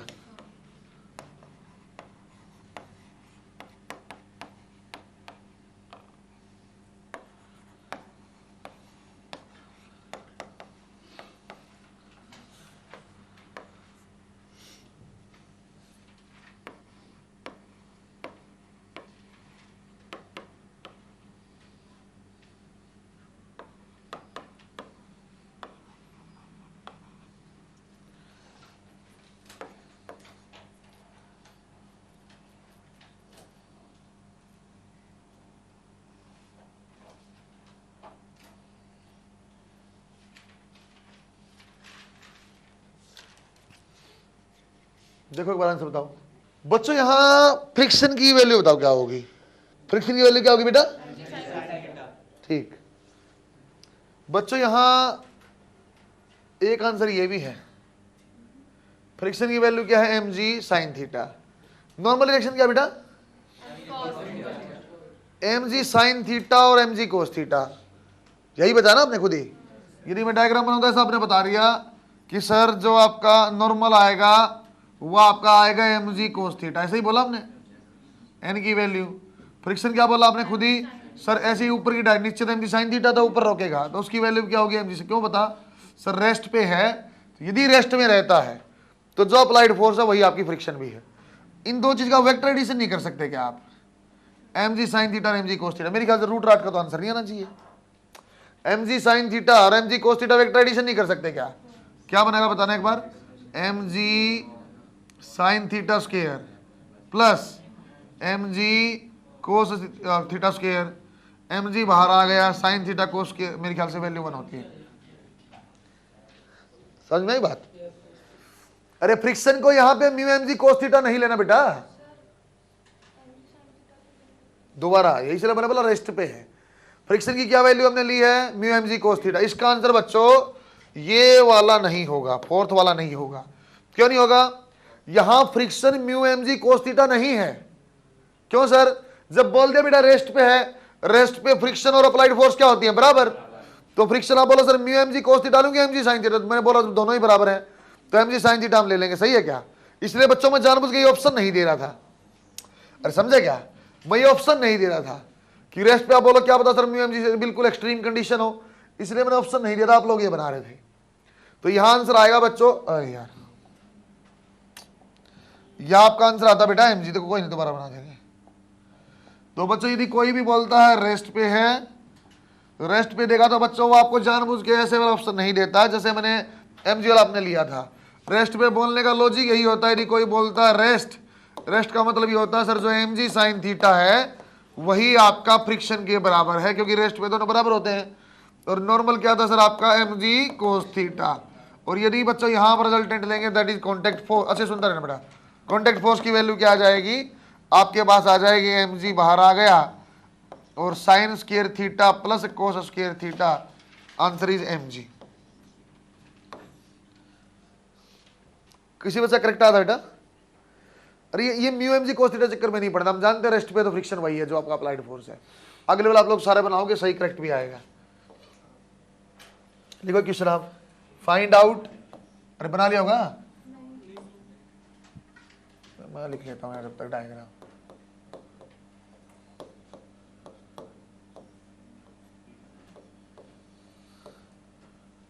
चलो आपको दोनों चीज पूछते हैं।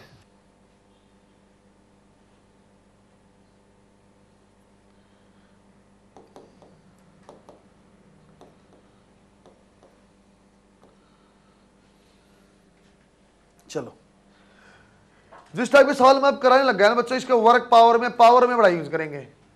एक ये है इक्विलिब्रियम का सवाल भी करा दूंगा, ये ऐसे ही है। ये वाला आपको थोड़ा आइडिया लगाएगा, टेंशन वाला रिमाइंड भी होगा। देखो एक बार find out minimum value of small m। Find out, सामने लिखा बेटा स्मॉल m।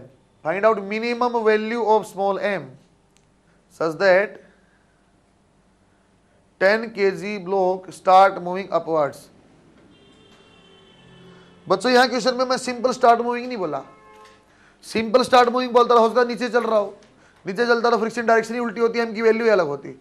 अपवर्ड को आप अंडरलाइन भी करो, चाहो तो टेंशन भी बन जाएगी, टेंशन वाली कोई दिक्कत नहीं सर। आपका जस्ट स्टार्ट किया तो टेंशन mg के बराबर, एक्सेलरेशन तो जीरो ही लेंगे। बच्चों यहां देखो एक बार, सर ये नीचे चलेगा तभी तो वो ऊपर चलेगा, जस्ट चलने लग गया। जस्ट चलने का मतलब होता है सिर्फ जस्ट ऊपर चलने की टेंडेंसी है, तो फ्रिक्शन कहाँ आएगा? नीचे आएगा। सर फ्रिक्शन भी नीचे और ये mg sin थीटा भी नीचे, सही बोला क्या? देखो बेटा बैलेंस करते हैं। सर फ्रिक्शन की वैल्यू क्या आ जाएगी? म्यू mg cos थीटा, सही है क्या? सर ये लिया जाए कि mg sin थीटा ले लो बेटा, कोई दिक्कत नहीं। अब जस्ट मूव करने वाला तो बेशक से म्यू इंटू एस ले लो, तभी आपको एक्सट्रीम लगेगा, तब भी कोई दिक्कत नहीं। बस फ्रिक्शन की वैल्यू क्या आ जाएगी बेटा? 0.2, m की वैल्यू 10, g की वैल्यू 10, cos 37 कैसे देखा था सर? साइन में 37 था तो ऊपर छोटा आता 3/5 आता था, यहाँ कितना आ जाएगा बच्चों? 4/5। 5 से 2 कैंसिल किया, कितना आ जाएगा बेटा 80 और 0.2 दैट इज 16 न्यूटन। सही लिखा क्या? सही लिखा क्या? 80 और 0.2 सही है। आगे देखो sir M G sine theta भी तो नीचे लग रहा है, तो M G sine theta value और निकाल लो, कितना ये 10 इंटू 10 साइन माने 3/5, 2 पे कैंसिल किया 60। अब मेरे ख्याल से आंसर आसान है बच्चों। नीचे कितनी फोर्स लग रही है टोटल आपके पास? नीचे कितनी फोर्स लग रही है बेटा टोटल आपके पास? Sir 60 plus this 76। कौन बैलेंस करेगा इसको? एम इंटू जी। मिनिमम मास कितना होगा? 7.6 kg। इसके बाद कुछ भी आप लोगे तो अपने आप चलने लगे। यदि कोई मुझे बोलता है टेंशन क्या है, जस्ट मूव करने लगा, टेंशन वही है जो एम जी है, टेंशन वही है जो एम जी है। फिर सर आपने डायरेक्शन क्यों बनाई?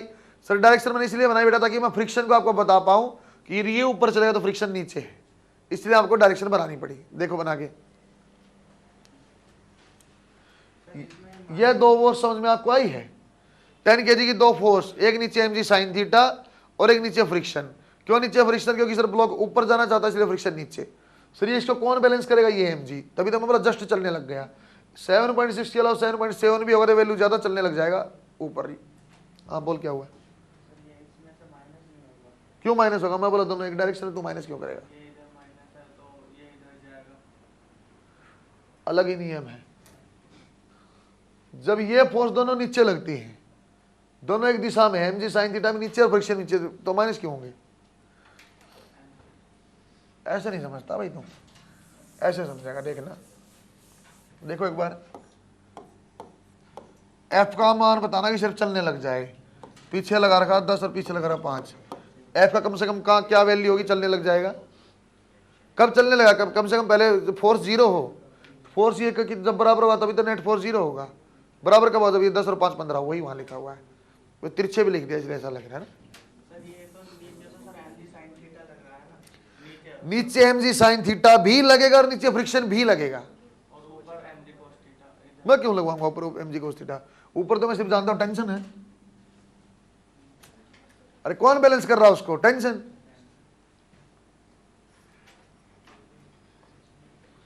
एम जी कोस थीटा कभी ऊपर लगता है क्या? लगता रहेगा, उसके कारण नॉर्मल आ तो गई। देखो एक क्वेश्चन और देखो, बना बच्चा आपने एक क्वेश्चन और बच्चों देखो बस।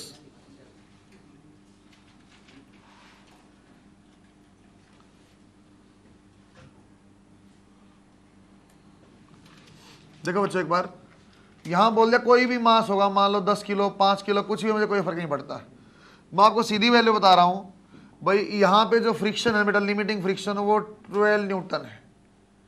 आपको सीधा मैंने वैल्यू बता दिया बच्चों जो यहां लिमिटिंग फ्रिक्शन है 12 न्यूटन है। और ये आपका एंगल दे दिया मैंने यहां पे 37 डिग्री। आपको बच्चों ये बताना है एम की वैल्यू बताओ कितना। एम आप बताएंगे कितना? Just start moving, just start moving. जैसे क्वेश्चन पहले वाला ऐसे क्वेश्चन है, बस ये इक्विलिब्रियम का है। आपको एम का वो मास बताना बेटा जो आपका ये नीचे चलेगा तो नो डाउट ये आगे आएगा। और मैं बता दिया लिमिटिंग फ्रिक्शन की वैल्यू सीधा, ना मैंने म्यू दिया ना कुछ निकालना, आपको सिंपल बता दिया लिमिटिंग फ्रिक्शन इज दिस। पहले बार मुझे कुछ और बताओ बच्चों, ये वाला धागा ये वाला धागा सेम है कि अलग अलग है बेटा? सेम है कि अलग अलग? अलग अलग है बेटा। ये यहां से यहां जुड़ा हुआ है, एक वहां से वहां जुड़ा हुआ है। तो टेंशन बना लेंगे बेटा इसकी, इस धागे में टेंशन T1 है और इस धागे में टेंशन T2 है। इस क्वेश्चन करने के 2 तरीके हैं बच्चों। मैं एक्चुअली आपको एक नई चीज बताना चाहता हूं जो हमने अब तक वेक्टर में नहीं पढ़ाई मैंने आपको, वो लेमीज थ्योरम। इसको मैं 3 आपको क्वेश्चन को 2 तरीके से करता हूं। एक तरीका आसान से मैं प्रायोरिटी करता हूं कि आप कंपोनेंट ब्रेक कर लो बेटा, अपने आप आंसर आएगा। मतलब कैसा? ये वाला पॉइंट यहां बना लिया बच्चों, T1 इस पॉइंट से दूर है तो ऐसा T1 जाएगा। सही है क्या? T1 कैसा? पॉइंट से दूर हमेशा टेंशन। सर T2 कहां जाएगा? सर ये भी अवे फ्रॉम पॉइंट T2 ऐसे जाएगा। नीचे क्या जाएगा बेटा? mg। ये बात सही है क्या? एक तरीका ये है बच्चों, आप कंपोनेंट ले लो। सर ये 37 है, ये भी 37, तो आ जाएगा T2 cos 37 और ये आ जाएगा बेटा T2 sin 37। हमने क्या बोला बच्चों? आपका जो ये 12 न्यूटन, इसके बाद ये चलने लग जाएगा। T1 का वैल्यू एक्चुअली डायरेक्ट दिया हुआ है। यदि मैंने बोला बच्चों इसका लिमिटिंग फ्रिक्शन 12 न्यूटन है, इसका मतलब T1 की वैल्यू 12 से ज्यादा चल पड़ेगा। और मैं क्या चाहता हूँ ना चले सिस्टम, जस्ट रेस्ट पे रहे। तो T1 की वैल्यू आपके पास दिया भी हुआ, T1 is equal to 12 Newton. कहां से पता चला? सर क्वेश्चन में दिया हुआ है, इस ब्लॉक का लिमिट यदि चाहता म्यू देता, मैं म्यू एमजी से निकाल लेता। तो T1 की वैल्यू आपके पास हो, तो दो इक्वेशन बन गई बेटा, T1 equal to T2 cos 37। बच्चों यहां से T1 जानते हो, T2 आ जाएगा, और एक ऊपर वाली बन गई बच्चों T2 sin 37 equal to mg, वही आपको निकालना है।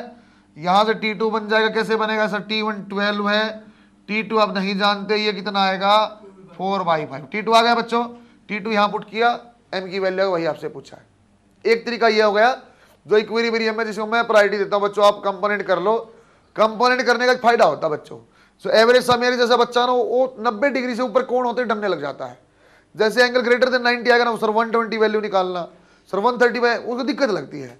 इससे अच्छा यहाँ हमेशा एंगल लेस देन 90 को ब्रेक करना आसान है। या इसी चीज को बच्चों में ऐसे कर देता बच्चों, इस पॉइंट को यहाँ मान लो सर, यहाँ कितना T1, यहाँ कितना बच्चों T2, और यहाँ कितना बेटा mg। एंगल देखना ये कितना बच्चों 90 डिग्री, ये एंगल बाकी देखते हैं। सर ये कितना 37 था, 37 और 90 कितना हो जाएगा, 37 और 90 127, सही बोला क्या सर, ये कितना बच जाएगा, या देख लो 53 और 90 143 डिग्री, सही है क्या। तो लेमिस थ्योरम ये बोलती है जो आपकी फोर्स है उसके अपोजिट एंगल ले लो। जैसे T1 की वैल्यू नॉन भी है, तो T1 के अपोजिट क्या है दिस, तो T1 divide by sine 127 should be equal to mg के अपोजिट क्या बेटा, mg डिवाइड बाई साइन 143। एक T2 है, T2 के सामने क्या बेटा, T2 is equal to sign 90। बच्चों जब इस टाइप के एंगल होते हैं ना, इस टाइप के एंगल, आदमी को देख के सवाल छोड़ने का मन करता है। बस समझे क्या सर, कैसे ब्रेक करूँगा सर, प्लस में था कि माइनस में था। तो इस मेथड को कभी मैं प्रायोरिटी नहीं देता हूँ। कई बार आसान हो सकता है, लेकिन यहाँ हमेशा एंगल आपको ग्रेटर देन 90 जरूर मिलेगा। ग्रेटर देन 90 में वैल्यू पक्का गलत निकाल दो, आंसर गलत हो जाएगा। इससे अच्छा हमेशा आप कंपोनेंट करो, कंपोनेंट से अपने आप सरलता से आंसर आ जाता है। बना देखो शाबाश। T1 का मैंने दिया बेटा लिमिटिंग, इसके लिए मैंने T1 का बोला हुआ कि इस 10 kg के ब्लॉक के लिए लिमिटिंग फ्रिक्शन इज 12 न्यूटन, ऐसा बताया हुआ मैंने क्वेश्चन में। लिमिटिंग फ्रिक्शन का मतलब होता है बेटा इससे ज्यादा आपकी वैल्यू हो जाएगी तो चलने लग जाएगा। सर फ्रिक्शन में कौन, पहले फ्री बॉडी डायग्राम 10 kg का देखेगी तो ऐसा दिखाई देगा तुझे। बस दोबारा देखो बेटा, T1 की वैल्यू 12 क्यों लिया मैंने बच्चों। अब यदि 10 kg का फ्री बॉडी डायग्राम तो ऐसा दिखाई देगा सर, यहाँ तो फ्रिक्शन और यहाँ टी। यदि मैंने बोला है आपका यदि रेस्ट पे रहेगा लिमिटिंग, इसका मतलब T1 की वैल्यू किसके बराबर होगी, वही मैंने वहाँ 12 लिया। सही है क्या, ये बोला चाहिए बेशक बनाना है, मतलब ये मत बोलना सर ने छोड़ दिया, एक्चुअली मैं पढ़ाना नहीं चाहता ये तरीका जहाँ ग्रेटर देन 90 एंगल है। और उसका लास्ट और तुम्हारे लिए सबसे डरावना टॉपिक आ गया, ब्लॉक ऑन ब्लॉक प्रॉब्लम। उसको स्टेप नंबर 1, 2 और 3 में कराऊंगा। स्टेप आपको सीखना है, चाहे ब्लॉक के ऊपर 6 ब्लॉक रख दे तब भी क्वेश्चन सही आएगा। 2 ही तक पढ़ते हम तो, कितने ब्लॉक रख दे बेटा हमारा आंसर हमेशा करेक्ट आएगा, लेकिन स्टेप 3 फॉलो करने। हमने कहीं भी ऐसा तरीका नहीं पढ़ा हुआ बच्चों, ये जो ब्लॉक ऑन ब्लॉक में आपको समझा रहा ना, हमने ऐसा कहीं नहीं पढ़ा हुआ। क्यों, मैं ही अपने आप इसको सीख के खुद ही करने लगा था। लेकिन में लड़ाई भी हो गई थी मास्टरों से, कैसे कर रहा है पहले ही, मैं सही आंसर आएगा देख लेना, वो सही उससे आता है तो बाद में ले लिया। लेकिन वो मॉड्यूल में ऐसा नहीं लिखा हुआ है, बुक में कन्वेंशनल मेथड नहीं लिखा हुआ है, सही तरीका लेकिन सही सवाल आते 100%। उस जो आपने बात सीखा ना बेटा, हमने ऐसा सीखा block on block, assume they are moving together, ऐसा कर लो, ये निकाल लो कॉमन, ऐसे किया हुआ है। मैं उसको उल्टा करता हूँ सवाल को, किसी भी सवाल पे परफेक्ट जाएगा, सही मेथड है। आकाश में ऐसा लिखा भी था, एलन में नहीं लिखा तो नहीं मानते, इससे आगे नहीं जानते। लिखा बच्चों आप, block on block problem. Step number 1, 2, 3 2 question मैं करूं, फिर अपने आप बना लोगे। Block on block problem, step number 1 आप बनाओ बच्चों।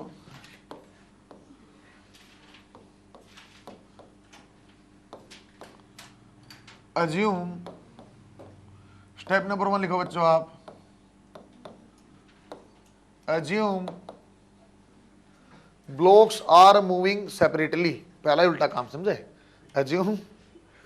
Assume blocks are moving separately. सबसे पहले बच्चों मैं क्या करूंगा, हर क्वेश्चन में मान लूंगा ये अलग अलग चल रहे हैं। Assume blocks are moving separately. Step number 2, draw FBD for each block. Draw FBD for each block and find acceleration, and find acceleration. नीचे लिखो स्टेप नंबर 3 स्टार लगा के, if acceleration of block with external force, if acceleration of block with external force is more than another block is more than another block, that means assumption is correct. That means assumption is correct. दोबारा बोल रहा है, ऐसे लिखा बेटे हमने तीसरे वाला point, if acceleration of a block moving due to external force is more than acceleration due to another block, that means assumption is correct. Otherwise blocks are moving together. अच्छे सुनो बात को, एक सवाल मैं कराऊंगा, दो आप तीसरी बार से तुम खुद ही मास्टर बन जाओगे बच्चों। सिर्फ इतना आसान काम जो आप पहले से जानते हो करूंगा बस मैं, चाहे कितने ब्लॉक रखे हो बेटा एक ही बात है। सबसे पहले मैं मानता हूं हर क्वेश्चन में कि ये अलग, अब लिटरली समझा रहा हूं, हर क्वेश्चन में मैं क्या करूंगा बेटा, पहले ये मान लूंगा, आपके डाउट पहले दूर करता हूं। सर क्या मैं नीचे वाले फोर्स लगाऊंगा जरूरी है ना, क्या मैं ऊपर वाले लगाऊं तब जरूरी है ना, सर दोनों बीच में फ्रिक्शन है कि एक सरफेस में कोई फर्क नहीं पड़ता है, सबके लिए इक्वली वैलिड है। एक बात सर पहली बार मैं क्या मानूंगा, सर ये अलग अलग चलेंगे मान लेंगे और फ्री बॉडी डायग्राम बना लेंगे, हमें बनाना आता है। जैसे ही फ्री बॉडी डायग्राम बनाना बेटा एक्सेलरेशन भी निकल जाएगी, net force divide by mass. यदि जैसे यहाँ किसके ऊपर फोर्स लगाओ 10 kg के ऊपर, यदि बच्चों 10 kg वाले का एक्सेलरेशन इससे ज्यादा आ गया तो सही है, हमारा आंसर वही आंसर आ चुका है कि अलग अलग एक्सेलरेशन थी, वही आंसर, छोड़ दो क्वेश्चन वही खत्म। यदि मान लो बेटा 10 kg वाला एक्सेलरेशन आया 2 मीटर पर सेकंड स्क्वायर और ऊपर वाले का आ गया बच्चों 5 मीटर पर सेकंड, जैसे अजम्पशन, सर इसका कम और ऊपर वाले का ज्यादा, जिसके ऊपर फोर्स है उसका यदि एक्सेलरेशन कम आ गया, इसका मतलब हमारी अजम्पशन गलत थी, ब्लॉक मूविंग टुगेदर है। मूविंग टुगेदर वाला क्वेश्चन बहुत आसान हो जाता है, force divide by total mass, answer आ गया। दोबारा देखो कैसे, जब इस क्वेश्चन को मैं करता हूं तो पहला स्टेप क्या था बच्चों, हमने मान लिया ये अलग अलग चलते हैं, मान लिया तो फ्री बॉडी डायग्राम बना रहा हूं। सर 10 kg का फ्री बॉडी डायग्राम आप बनाओ तो यहां लगेगा क्या आपका 30 न्यूटन। फ्रिक्शन कहां लगेगा, सर यहां स्मूथ सरफेस है, सर यहां स्मूथ सरफेस, इसके ऊपर कोई फ्रिक्शन लगेगा क्या, नहीं, यहां आपका क्या बेटा स्मूथ सरफेस, लेकिन ऊपर 5, देखो बेटा मैं कैसे सोचता हूं फ्री बॉडी डायग्राम का, जब फोर्स लगा रहे और यहां स्मूथ है, इसका मतलब सर दोनों ब्लॉक आगे जाते हैं, इसका मतलब 10 kg भी आगे जा रहा है और ये भी आगे जा रहा है। 5 kg के ऊपर कौन सी फोर्स है जो आगे लेके जाएगी, सर मेरे हिसाब से 5 kg के ऊपर एक ही फोर्स है, फ्रिक्शन, और आगे जा रहा है, इसका मतलब फोर्स आगे लगी होगी, सही है क्या। सर आपने बोला दो सरफेस और फ्रिक्शन आ भी गया, सर इस फ्रिक्शन की रिएक्शन कहीं होनी चाहिए, इसकी कहां रिएक्शन आ गई बेटा, सही है क्या। सर 5 kg और 10 kg दो अलग अलग हैं ऑब्जेक्ट, हाँ सर है। 5 किलो कहां लगा फ्रिक्शन, आगे, क्यों लगा, क्योंकि मैं जानता हूं आगे चल रहा है, कौन चला सकता, सिर्फ फ्रिक्शन, इसकी रिएक्शन इसे 10 kg बाई और पीछे डायरेक्शन में आ गई। क्या बच्चों इसका फ्रिक्शन हम निकाल सकते हो, हाँ, म्यू इंटू एन, एन की वैल्यू क्या, सिंपल mg, 0.2 इंटू 5 इंटू जी, कितने आपकी फ्रिक्शन आ गया बच्चों यहाँ पे। यदि आप एक्सेलरेशन निकालोगे तो 0.2 into 5 into 10 divide by 10, answer आ जाएगा 1 मीटर पर सेकंड स्क्वायर। वैसे भी बच्चों जो सिर्फ फ्रिक्शन से चलता है उसका एक्सेलरेशन हमेशा म्यू जी ही होता है, जो सिर्फ फ्रिक्शन होगा जहां पे उसका हमेशा एक्सेलरेशन आपका म्यू जी ही और कुछ है ही नहीं। दोबारा देखो अब इसका बनाओ, सर फ्रिक्शन फोर्स क्या लगी है 0.2 इंटू 5 इंटू 10, कितना लग जाएगा बेटा आपका यहाँ पे 1 और 10 न्यूटन, सही है क्या। 10 kg एक्सेलरेशन बनाना बच्चों, sir 30 minus 10 divide by total mass, हाँ बच्चों यहाँ कितना आ जाएगा बेटा आपका 2। बच्चों यदि एक्सेलरेशन क्या आ गई आपकी, बाई चांस कैसी एक्सेलरेशन आ गई, बराबर है। यदि बच्चों मैंने क्या बोला, यदि आपकी अलग अलग होता तो हमारी असम्पशन करेक्ट है। यदि बिल्कुल एक्सट्रीम वाला केस आ गया, जब सेम आ गया तो इसका मतलब हमारी असम्पशन रॉन्ग, हमने क्या बना, अलग अलग चलेंगे। तो एक्चुअली सवाल क्या आ गया बेटा, अब इसका आंसर आएगा सर मूविंग टुगेदर। हमने क्या बना था बेटा, अलग अलग चलेंगे, एक्सेलरेशन कैसे आ गया, बराबर। यदि 10 वाले का ज्यादा तो सही था सर, अलग अलग चल रहे हैं, वही आंसर जो आ गया। यदि बच्चों बिल्कुल सेम एक्सेलरेशन आ गई तब भी अजम्पशन तो गलत है, अब आपका अलग अलग चलेंगे, लेकिन आंसर तो है मूविंग टुगेदर। लेकिन फ्रिक्शन की वैल्यू भी सही है और बच्चा एक्सेलरेशन भी यही आएगा जो आया हुआ है। दोबारा देखो इसी क्वेश्चन में मॉड्यूलेशन करता हूं थोड़ा सा और। सर ये 10 kg, अच्छे सुनते ना बच्चों, 10 kg बच्चों यहाँ 60 न्यूटन, यहाँ आपका 5 kg और यहाँ आपका 0.2, सुनते रहना क्वेश्चन को, एक ही डाटा में कई क्वेश्चन कराऊंगा फिर नया करेंगे। हमने बोला सर ये 60 है, अब बताओ, वो बोला बेटा स्टेप नंबर 1 तो अलग अलग चलेंगे, अलग अलग चलेंगे तो फ्री बॉडी डायग्राम बना दिया सर 10 kg, ये 60, सर 5 kg का तो चलाएगा ही फ्रिक्शन ही, तो फ्रिक्शन यहाँ लगा नीचे नीचे लगेगा ना, कितना 0.2 इंटू एम इंटू जी। सर एक्सेलरेशन कितनी आ जाएगी, अभी तो आपने पता था म्यू जी होता है। सर ऊपर वाले का एक्सेलरेशन हम बना लेंगे क्या, ऊपर वाले में फ्रिक्शन लगा कितना sir 0.2 into 5 into G, that is कितना आ जाएगा बच्चों आपके पास 10 न्यूटन। सर इसका एक्सेलरेशन बताओ 60 minus 10 divide by 10 that is 5 metre पर सेकंड स्क्वायर। सर और आंसर इज करेक्ट, यहीं छोड़ दो। दोनों block are moving separately with acceleration कितना, इसका 2 मीटर पर सेकंड, इसका 5। सही है क्या, अलग अलग आ गया, जिसके ऊपर फोर्स उसका ज्यादा आ गया तो आंसर सही है, हमें कुछ नहीं करना, छोड़ दिया यही। और देखो बेटा एक बार और सेम डाटा को मैं एक बार ले रहा हूं बच्चों, कंसेप्ट क्लियर हो जाएगा। यहां लिया 5 kg, यहां 0.2, अब यहां लगा दिया हमने 10 न्यूटन। सुनते रहे ना बच्चों अच्छे से, फिर मैंने वही सोल्व किया। अज्यूम आपका अलग अलग है। स्टेप नंबर 1 सर, अब सीधा लिख रहा हूं बेटा, फ्री बॉडी डायग्राम पे सामने 10 और ये सामने 20 और यहां मान लिया बच्चों 10। सही है क्या, सर एक्सेलरेशन कितना आ जाएगा 20 minus 10 divide by 10 that is 1 metre पर सेकंड स्क्वायर। जब 5 kg का आप लोगे तो बच्चा आप जान ही गए, अब तो सर फ्रिक्शन आएगा इसका म्यू एम जी से और डिवाइड बाई एम करेंगे तो एक्सेलरेशन आ जाएगा 2 मीटर पर सेकंड स्क्वायर। अब बवाल हो गया सर, जब तक आपका देखो बेटा 3 केस मैंने करा दिए। पहला केस जब एक्सेलरेशन बराबर है, सर अजम्पशन तो गलत है, मूविंग टुगेदर है, लेकिन एक्सेलरेशन और फ्रिक्शन की वैल्यू सही आई हुई है, वही एक्सेलरेशन और वही फ्रिक्शन है। यदि अलग अलग आ गए तो सर सवाल यही खत्म है। यदि जिसके ऊपर फोर्स अप्लाइड है इसका एक्सेलरेशन 1 इसका 2 ज्यादा आ गया, अब आपका अजम्पशन प्योरली रॉन्ग है, आंसर आ गया सर मूविंग टुगेदर। यदि सिंपल पूछा होगा अलग चलेंगे साथ चलेंगे, तो आंसर है सर मूविंग टुगेदर। एक बात तो ये हो गई। फिर बोला कितनी एक्सेलरेशन से चल रहा टुगेदर और कितना फ्रिक्शन फोर्स है ये बताओ, ये सवाल आपका अटकेगा बेटा। तो कितनी एक्सेलरेशन से, sir net force divide by total mass.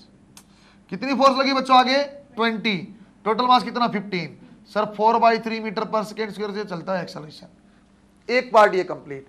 कितने एक्सेलरेशन से एक साथ चल रहा है, सर 4/3 मीटर पर सेकंड स्क्वायर से चल रहा है। बोला कितना फ्रिक्शन लगा हो बताओ, तो देखो मेरी इंपॉर्टेंट बात आ गई, फ्रिक्शन म्यू एम जी लिखो ना ना ना।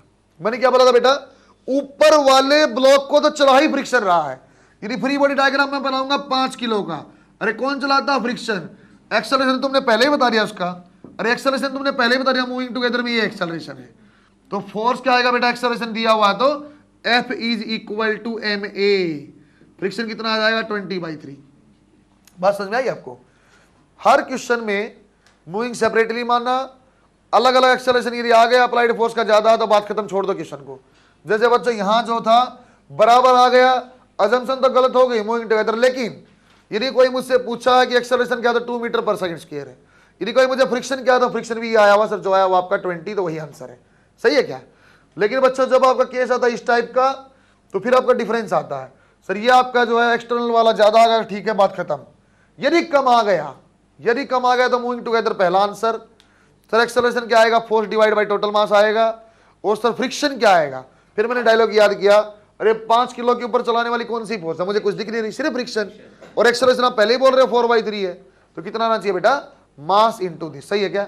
एक बार ये बनाओ बच्चों अब तीनों क्वेश्चन, फिर मैं आपको और अच्छे समझा रहा हूं कुछ।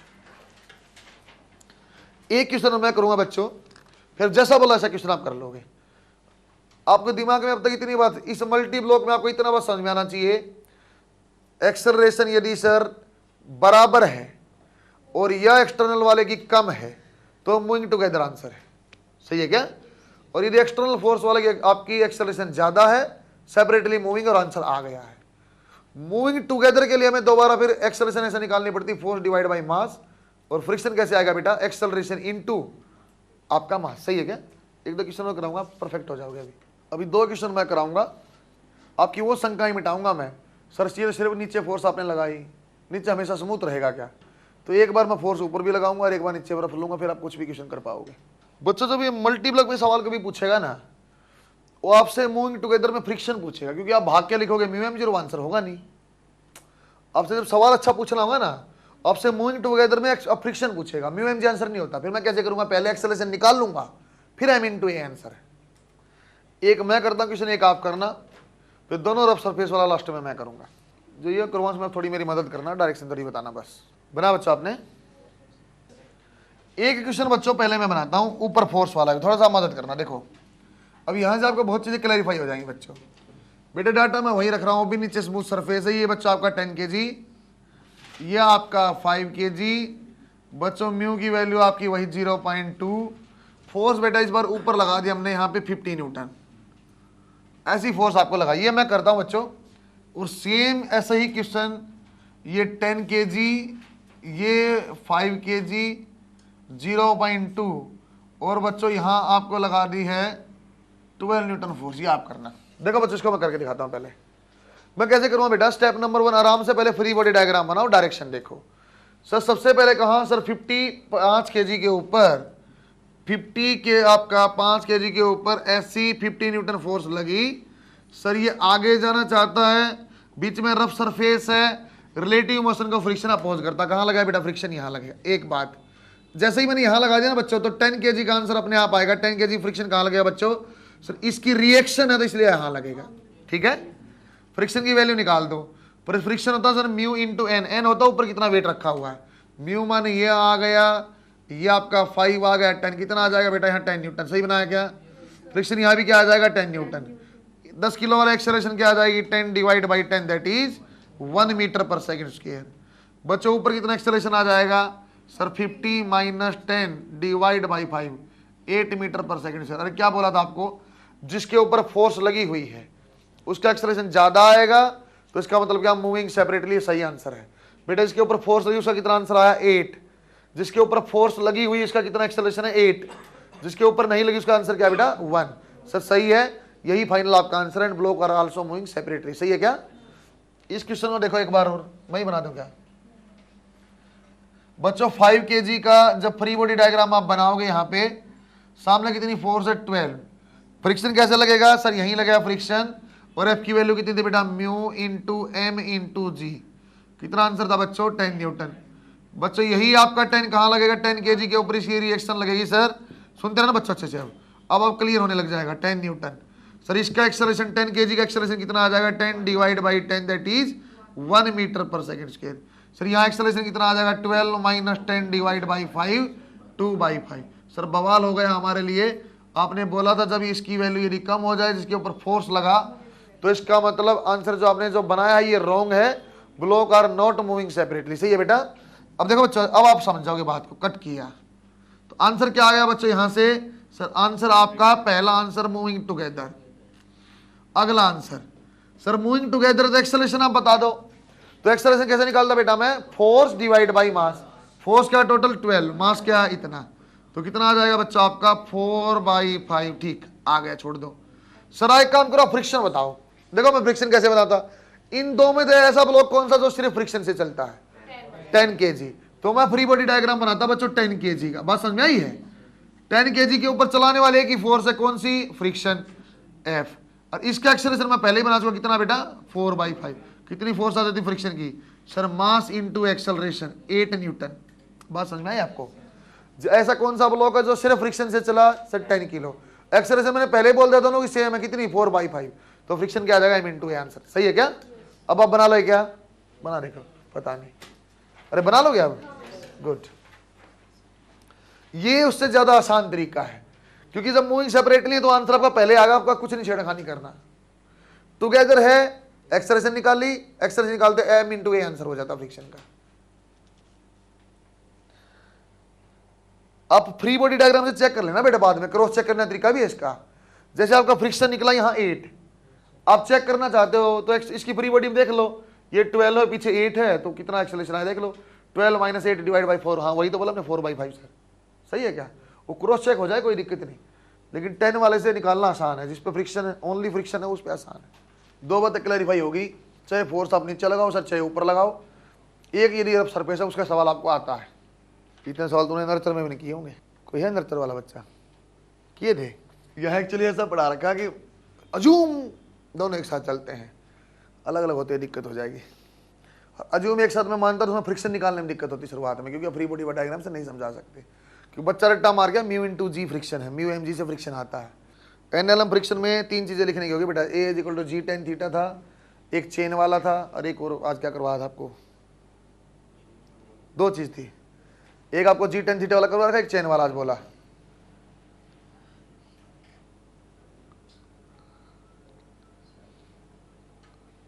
मल्टी ब्लॉक का सॉल्व जब भी करें पहले स्टेप पढ़ लेना, फिर सॉल्व करना, फिर आएगा। आज का लास्ट सवाल ये तुम लोग कर देना, मजा आ जाएगा, दोनों सरफेस रफ कर देंगे।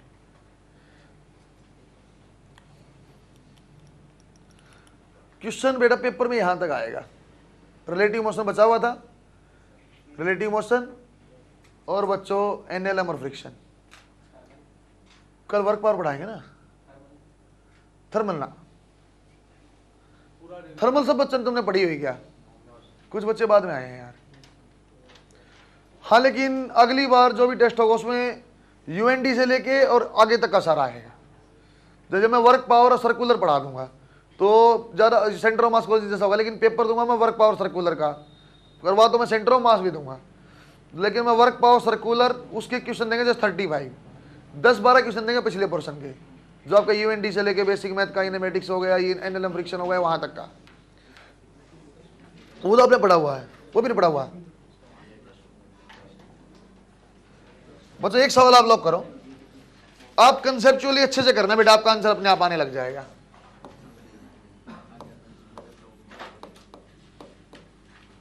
अब देखना मजा तुम्हारा इतना ले लूंगा मैं, इतना बहुत ज्यादा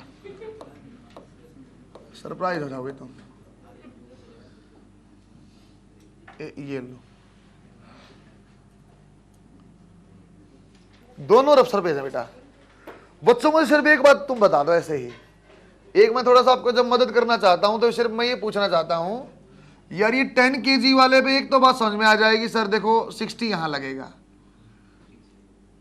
ये वाला फ्रिक्शन की वैल्यू बताओ कितना लगेगा? जो नीचे फ्रिक्शन लगा 0.1 के कारण, उस फ्रिक्शन की वैल्यू बताओ। एन क्या लोगे? Very good. इस लाइन के ऊपर, इस सरफेस के ऊपर इतना हो लेंगे, सही है क्या?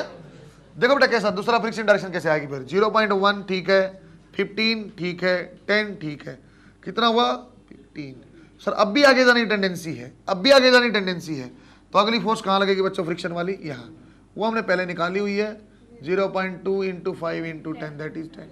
अब एक्सेलरेशन बनाना, ऊपर वाला ही आप देखो, ये बना बच्चों आपका। बेटे पहले फोर्स वाले का ज्यादा आ गया, दिक्कत नहीं, अपना जो सोल्व था हाँ ठीक है सर, अलग अलग चल रहे हैं, अलग अलग एक्सेलरेशन भी है, पूरा वो सोल्व करो, उसमें कुछ नहीं बता रहा हूँ आपको।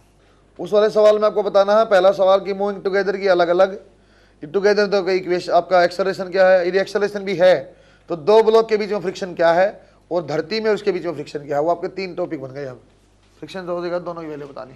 और ये सब बच्चों को बना क्या, ये वाला बना बेटा आपका, बस लास्ट वाला आती है, आप बना लोगे तो फिर आप पढ़ाने लायक हो गए हो। मल्टीपल 3 डाउट 3 आ गए बेटा, मूविंग टुगेदर की सेपरेटली एक आंसर ये आएगा, फिर एक्सेलरेशन आएगा, फिर अलग अलग फ्रिक्शन दोनों बताने, जैसे आंसर आएगा बताते रहना।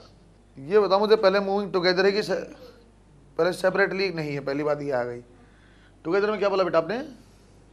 बच्चों एक बात आप आ गए क्या बेटा, मूविंग टुगेदर होगा, ये बात समझे क्या? ये आंसर सही। अगला मूविंग टुगेदर के बाद जो एक्सेलरेशन सही बताओ क्या आएगा? कंबाइंड एक्सेलरेशन क्या हो बताओ? यहाँ गलती होगी तुम लोगों से, कॉमन एक्सेलरेशन में आप इस फ्रिक्शन को मत ले लेना, आप कॉमन एक्सेलरेशन समझते हो क्या निकाल रहे हो आप? खतरनाक कंसेप्ट क्लियर होगा यहाँ, देखो आप अच्छे से पहले यहाँ देखो, अरे बहुत गजब का कंसेप्ट है, झटका था खतरनाक ये। देखो बेटा पहला सवाल, सर क्या टुगेदर की अलग पहले का डायग्राम बना लिया बेटा, सर 10 kg यहाँ आ गया, सर ये आपका 35, ये हमने अभी निकाला था बेटा, सीधा लिख रहा हूँ मैं, ये हमने निकाला था बच्चों कितना था, यहाँ 15 और यहाँ 10। सर एक्सेलरेशन कितना आ गया था? 35 - 15 - 10 डिवाइड बाई 10, 1 मीटर पर सेकेंड स्क्वायर। ऊपर वाले का देखा था बच्चों 5 kg वाले का कितना आ गया था आपके पास, ये आपके पास था यहाँ 10, तो ये आ गया 2 मीटर पर सेकेंड स्क्वायर। बात समझ रहे हो? आंसर गलत सर, मूविंग टुगेदर ठीक है। आगे आ जाओ अब बेटा, मूविंग टुगेदर जब आप बोलते पता क्या आपकी गलती क्या करेंगे? 99% बच्चा वो अब ये करेगा 10 kg और 5 kg, सर यहाँ लगा दिया 35 और ये आपका 10 और ये आपका, वो माइनस करके बैठ। ऐसा नहीं है, ऐसा नहीं है। मूविंग टुगेदर का मतलब ये होता बच्चों, कंसीडर दीज 2 ब्लॉक्स एज 1, इन दो को एक मानो। जब इन दो को एक मानो तो आपको ऐसा दिखाई देगा, ऐसा, तो बीच वाला फ्रिक्शन क्या दिखाई देगा आपको? नहीं। यहाँ कितना है? 35। यहाँ फ्रिक्शन कितना है? अभी निकला था 0.1 × 15 × 10, कितना बच्चों? 15। एक्सेलरेशन कितना आएगा? ये गलती होगी आपकी। अरे बात समझ में आई क्या? सर ये बीच वाला यहां वाला फ्रिक्शन कहां गया? अरे एक ब्लॉक जैसा माना, जब ये आ गया बच्चों, अब देखो मैं कैसे आंसर निकालता हूं। एक्सेलरेशन आ गया बेटा आपका, ऐसा कौन सा ब्लॉक है जो सिर्फ एक्सेलरेशन आपका फ्रिक्शन से चलता है? ऊपर वाला 5 किलो। तो पहले आंसर निकालूंगा मैं 5 किलो का फ्रिक्शन कितना आएगा। सर एक्सेलरेशन कितना बताया आपने? 4/3, तो फोर्स आ जाएगा मास इंटू एक्सेलरेशन। लो अच्छा सर नीचे वाले का एक्सेलरेशन का फ्रिक्शन बताओ आप, ग्राउंड के इसके बीच में 10 kg एंड ग्राउंड के बीच में बताओ फ्रिक्शन। फिर मैं कैसे निकालता? कोई दिक्कत नहीं, 10 kg में आगे क्या था? अरे 10 kg का क्या आपके पास फ्रिक्शन निकालना है। सर एक फोर्स तो ये फ्रिक्शन आपने लगाई है, सामने क्या लगा हुआ है? 35। अब यहां फ्रिक्शन लेना पड़ेगा क्या सर? अरे अब यहाँ ग्राउंड का अब लेना पड़ेगा बेटा, ये F1। अब किसका निकाल रहा हूं मैं? सिर्फ 10 kg का, और F1 की वैल्यू क्या? अब ये यहां फ्री बॉडी डायग्राम में लेना पड़ेगा। अब 10 किलो ओनली बनाया तो आगे कितना? 35। ये कितना है? 10। ये हम नहीं जानते, ऐसा लिखना पड़ेगा 35 minus 10 minus F1 divide by 10 is equal to 4/3। बात समझ में आई आपको? डेंजरस सवाल है, अंतिम सवाल ऐसे थोड़ी था। तो आपको पहली बात यहाँ शिक्षा मिली, पहली बात तो नीचे रफ वाला नहीं पूछता है, क्लियर हो गया? ऐसे ही बताना लॉजिक, कंसेप्ट क्लियर करना। बच्चा में कॉमन एक्सेलरेशन जब लोगे तो सिर्फ ग्राउंड वाला लेना, क्योंकि दोनों एक ब्लॉक जैसा बन जाता है। फिर आपको जब ऊपर में फ्रिक्शन निकालो, एक कहानी आप जानते हो, नीचे वाली नई कहानी आपके लिए बेटा, 10 kg वाली नई कहानी आपके पास है। जब आप इंडिविजुअल 10 kg का बच्चा एक्सेलरेशन देखोगे तो आप फ्री बॉडी डायग्राम बनाओगे। फ्री बॉडी माने सारी फोर्स आपको दिखाई देंगी, सारी फोर्स दिखाई देंगी। कैसी बच्चों? सामने 35, नीचे फ्रिक्शन नहीं जानता, ये फ्रिक्शन निकाल तो दिया 20/3। बात समझ में आई क्या? ये अब 10 नहीं आएगा बेटा, कितना फ्रिक्शन निकाला मैंने? 20/3। उसका रिएक्शन यहां लगेगा। अब आंसर आ जाएगा ए 35 minus 20/3 minus F1 divide by 10, और ए की वैल्यू आप जानते हो 4/3। ये फ्रिक्शन कितना लगेगा? अब 20/3 कहां से आया सर? ऊपर से निकाला, अभी तो इसका रिएक्शन तो लग रहा है। लास्ट वाले को पीएमटी में नहीं संभावना आएगा ही, मतलब पहले वाले जो क्वेश्चन आप करवाए थे बेटा ऊपर नीचे फोर्स वाले, एक सरफेस वाले, जो एक सरफेस आपका रफ था वो आपको आना चाहिए। ये ऐसे ही कंसेप्ट बताने के लिए, हाँ ठीक है फ्री बॉडी डायग्राम में तो दोनों फ्रिक्शन दिखेंगे, कंबाइंड में सिर्फ एक दिखा है सरफेस में। कंबाइंड बोलने का मतलब ये एक बन गया है। बना लिया क्या आपने? तो वैसे भी लाल टोपी वाला आदमी तुझे कौन टोक देगा? भारी शक्लें देख देख के।